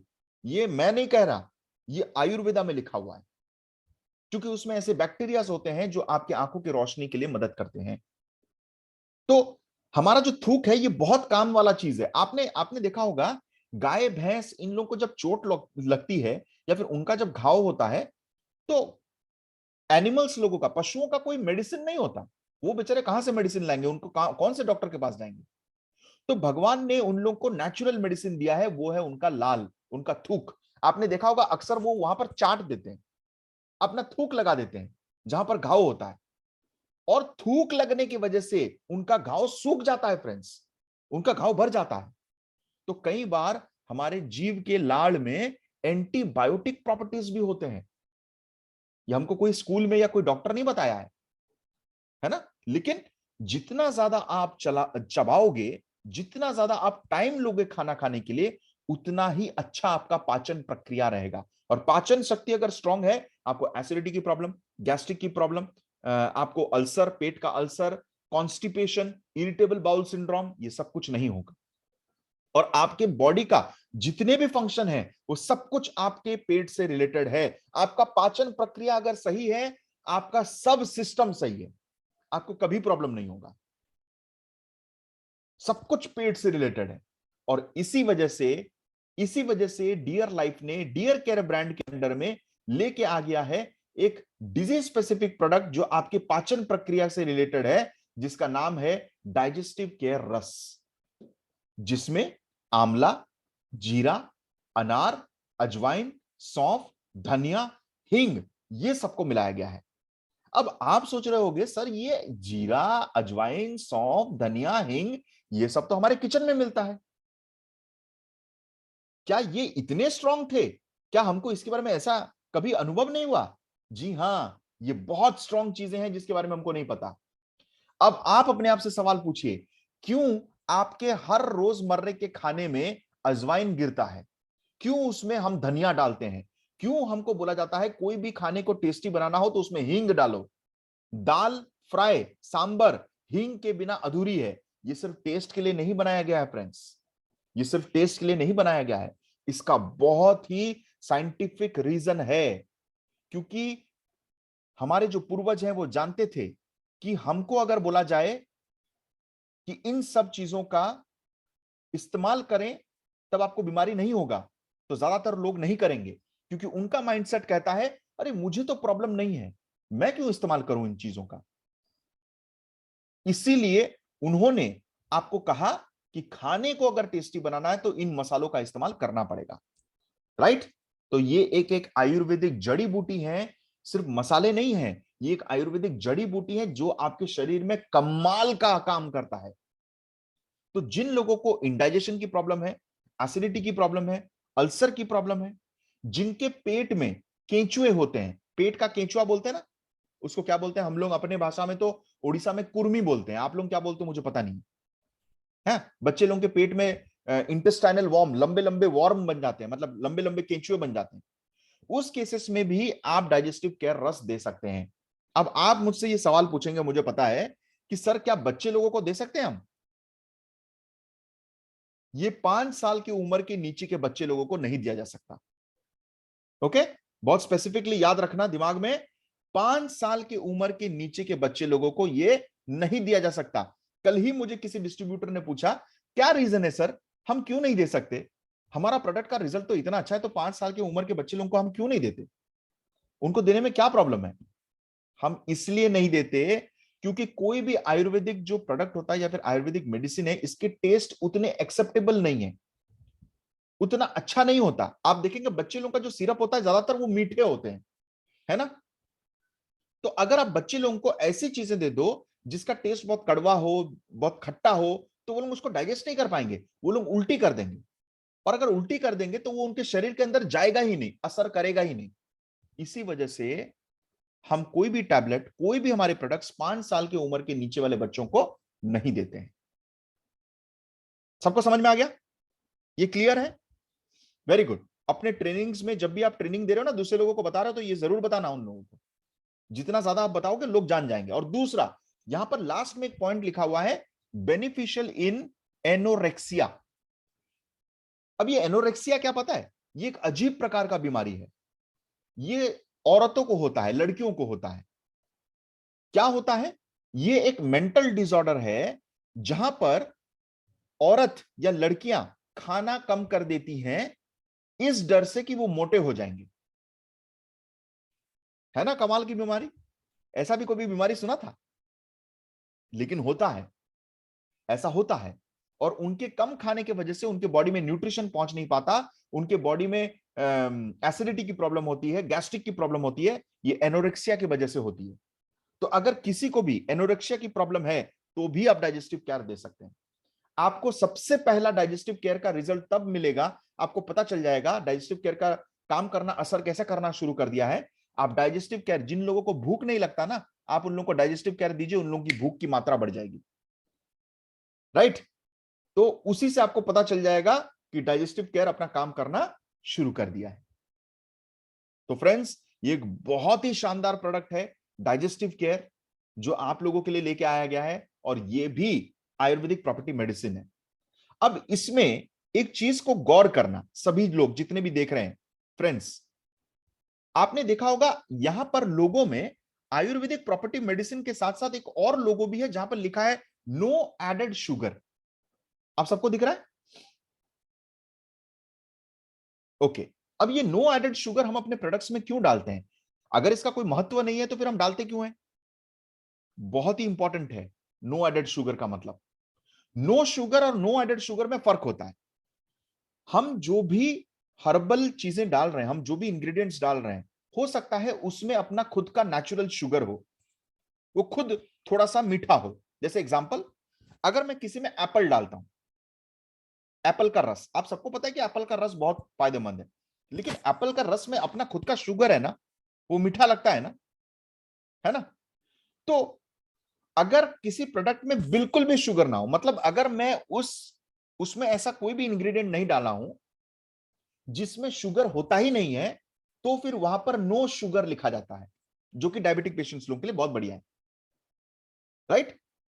लेकिन अगर ऐसे प्रोडक्ट हैं जिसका नेचुरल शुगर है, अब नेचुरल शुगर जब भी होता है किसी में, तो यह भी आपको दिमाग में रखना चाहिए कि वो बहुत कम मात्रा में होता है। अब यहां पर हमने नेचुरल शुगर क्यों है, कौन से चीज में नेचुरल शुगर है? क्या आंवला में नेचुरल शुगर होता है? नहीं। जीरा में होता है? नहीं। अजवाइन में होता है? नहीं। सौंफ में होता है? नहीं। धनिया में होता है? नहीं। हींग में होता है? नहीं। तो फिर होता किसमें? अनार, प्रोमोग्रेनेट। अनार में उसका नेचुरल शुगर होता है, इसलिए वो मीठा लगता है ना? तो जितना उसका नेचुरल शुगर है, उसमें इसमें उतना ही शुगर है, जो कि एक डायबिटिक पेशेंट के लिए कोई प्रॉब्लमेटिक नहीं है। लेकिन अक्सर दूसरे लोग, अब आप सोचिए, ये डाइजेस्टिव केयर तभी लोग पिएंगे ना जब इसका टेस्ट अच्छा होगा। तो टेस्ट को अच्छा बनाने के चक्कर में लोग क्या करते हैं, दूसरे कंपनी क्या करते हैं, उसमें एक्स्ट्रा शुगर मिला देते हैं, चीनी मिला देते हैं, जो कि डायबिटीज पेशेंट्स लोगों के लिए बहुत नुकसानदायक है और एक नॉर्मल इंसान के लिए भी नुकसानदायक है। इसी वजह से हमने लिखा है नो एडेड शुगर। हमने इसमें एक्स्ट्रा शुगर कुछ भी नहीं मिलाया, किसी भी प्रकार का शुगर इसमें हमारी ओर से नहीं मिलाया गया है। इसमें सिर्फ नेचुरल शुगर है, नेचुरल ग्लूकोज है, जो कि किसी भी इंसान के लिए बहुत सेफ है, और इसी वजह से इसको नो एडेड शुगर लिखा गया है। समझ में आ गया आप सबको? यस, ओके, चलिए, वेरी गुड। सो ये एक बहुत ही अच्छा प्रोडक्ट है फ्रेंड्स, डाइजेस्टिव केयर। स्पेशली जो लोग 40 साल की उम्र वाले लोग हैं, 40 साल वाले उम्र लोग, उन लोगों को त्रिफला और डाइजेस्टिव केयर नियमित रूप से, चाहे आपको कोई प्रॉब्लम हो या ना हो, आप लोगों को नियमित रूप से हर सुबह उठते ही पानी पीने के बाद डाइजेस्टिव केयर और त्रिफला पीना चाहिए। ये आयुर्वेदा रिकमेंड करता है। और अगर आपकी पाचन प्रक्रिया सही है, आपको फर्दर जाके कोई भी डिजीज नहीं होगा। ठीक है? तो ये आज मैं कुछ प्रोडक्ट्स के बारे में आप लोगों को बताया। और मैं आशा करता हूं कि आप लोगों को बहुत इजी वे में, डिटेल्सली मैं आपको समझा पाया, बहुत इजी वे में, ताकि आप लोग इस प्रोडक्ट के बारे में जाने, सोचे, समझे। और स्टार्टिंग में आज आपको मैंने नेटवर्क के बारे में बताया, इंपॉर्टेंस बताया कि नेटवर्क क्यों बड़ा होना चाहिए और लोग बार बार आपसे क्यों खरीदना चाहिए, ये भी मैंने आपको बताया। और उसके साथ साथ मैंने आपको एक और इंपॉर्टेंट चीज भी बताया कि क्यों किसी कंपनी के लिए प्रोडक्ट बहुत ज्यादा इंपॉर्टेंट होता है। प्लान से भी कई गुना ज्यादा इंपॉर्टेंट किसी भी बिजनेस का उसका प्रोडक्ट होता है। तो कभी भी निर्णय लेना हो, किसी को रिकमेंड करना हो बिजनेस शुरू करने के लिए या फिर किसी डायरेक्ट सेलिंग में ज्वाइन करने के लिए, तो उसको सबसे पहला गाइड करना, भाई सबसे पहला देख ले उसकी प्रोडक्ट क्या है, उसकी प्रोडक्ट का प्राइसिंग क्या है और उस प्रोडक्ट की क्वालिटी क्या है, तब डिसाइड करना ज्वाइन करना है कि नहीं करना है ना। तो आज मैं आप लोगों को एक बहुत ही आई होप कि मैं आप लोगों को कुछ नॉलेज शेयर कर पाया। आप लोगों को ये नॉलेज को अपने बुक्स और कॉपीज में नहीं रखना है, इसको ज्यादा से ज्यादा लोगों को बताना है। आपका नेटवर्क जितना ज्यादा बड़ा होता जाएगा उन लोगों को बताना है, ताकि वो इस नॉलेज को और पास करके अपने और नेटवर्क को बढ़ा पाएं और यूजर्स को क्रिएट कर पाएं। आप बहुत बेहतरीन और बहुत बड़ा बिजनेस कर सकते हैं इन प्रोडक्ट्स के माध्यम से। फ्रेंड्स, मैं आप सबसे यही रिक्वेस्ट करूंगा कि आप प्रॉपरली फ्रेश ज्वाइनिंग के ऊपर काम करें, लोगों को ज्यादा से ज्यादा सिस्टम पे लेके आएं। आप अपना टाइम को बहुत ज्यादा वेस्ट ना करें। सिर्फ मतलब आपके पास एग्जिस्टिंग कस्टमर तो होंगे, एग्जिस्टिंग यूजर तो होंगे, लेकिन सिर्फ उन्हीं पे काम मत कीजिए, नए लोगों को सिस्टम पे लेके आइए। और उसके लिए आप सोशल मीडिया का माध्यम ले सकते हैं, आप ग्रुप्स के साथ जुड़ सकते हैं, कम्युनिटीज के साथ जुड़ सकते हैं, बहुत सारे अवेयरनेस सेशंस कर सकते हैं, हेल्थ अवेयरनेस कैंप्स लगाइए, हाँ, कृषि किसान कैंप्स लगाइए, वेटनरी आइटम्स को लेके आप कैंप्स लगा सकते हैं, बहुत एक्टिविटी कर सकते हैं। इस एक्टिविटीज का नंबर्स को बढ़ाइए, ऑटोमेटिकली लोग आना शुरू हो जाएंगे, यूजर्स क्रिएट होना शुरू हो जाएंगे। लेकिन अगर आप ये एक्टिविटी नहीं करेंगे तो फिर आप कुछ दिनों बाद फिर बोलेंगे मेरा बिजनेस बढ़ क्यों नहीं रहा, राइट? तो एक्टिविटीज को ज्यादा से ज्यादा कराइए फ्रेंड्स। मैं जरूर देखना चाहूंगा आप लोगों से कि अगर आप कहीं पर भी एक्टिविटी ऐसा करते हैं, हेल्थ अवेयरनेस कैंप्स करते हैं, तो प्लीज उसको फेसबुक में और व्हाट्सएप में अपडेट कीजिए, ताकि हम लोगों को पता चले कि हमारे डिस्ट्रीब्यूटर्स कितना अच्छा कर रहे हैं। और शायद उससे आपको देख के बहुत सारे लोग इंस्पायर हो जाएं और बिजनेस करने का सही तरीका को मालूम कर लें। Thank you so very much, God bless you all. बहुत अच्छे से रहिए, स्वस्थ रहिए, मस्त रहिए, हंसते रहिए, मुस्कुराते रहिए, क्योंकि जिंदगी में आप किसी को भी अगर बेस्ट गिफ्ट दे सकते हो तो वो आपकी स्माइल है ना? क्योंकि आपके स्माइल से बहुत सारे लोगों की जिंदगी में खुशियां आती है, और खुशियां अगर किसी को दे दिया तो जिंदगी में सब कुछ दे दिया। Thank you, god bless you all. Dear life, हमारी life. Thank you, thank you, thank you, thank you so much, thank you so much, thank you all, thank you all. चलिए जाते जाते थोड़ा सा हमारे डियर लाइफ का anthem को सुनते सुनते जाते हैं, क्योंकि वो अगर ना सुने तो अधूरा सा लगता है दिन। स्टार्टिंग में हम सुनते तो हैं, okay okay okay okay okay okay okay okay, yes.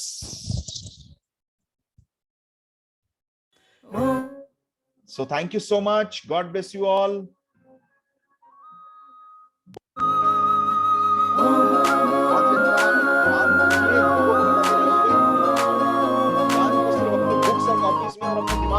दिलों में जोश भरा है, अपनों का साथ मिला है, रोके अब चाहे जो भी, जीतना ही लिखा है। साथ मिलकर चले थे, साथ मिलकर चलेंगे, सभी भी कम पड़े तो आसमां में उड़ेंगे। का करना है सामना, हिम्मत नहीं कभी भी हारना। जोर लगा के ढेर लगे संखाप सजा के लाएंगे परिवर्तन एक दिन। जोर लगा के ढेर लगे जीत मना के जीतेंगे दुनिया को एक दिन। जोर लगा के ढेर लगे संखाप सजा के लाएंगे परिवर्तन एक दिन। जोर लगा के ढेर लगे जीत मना के जीतेंगे दुनिया को एक दिन।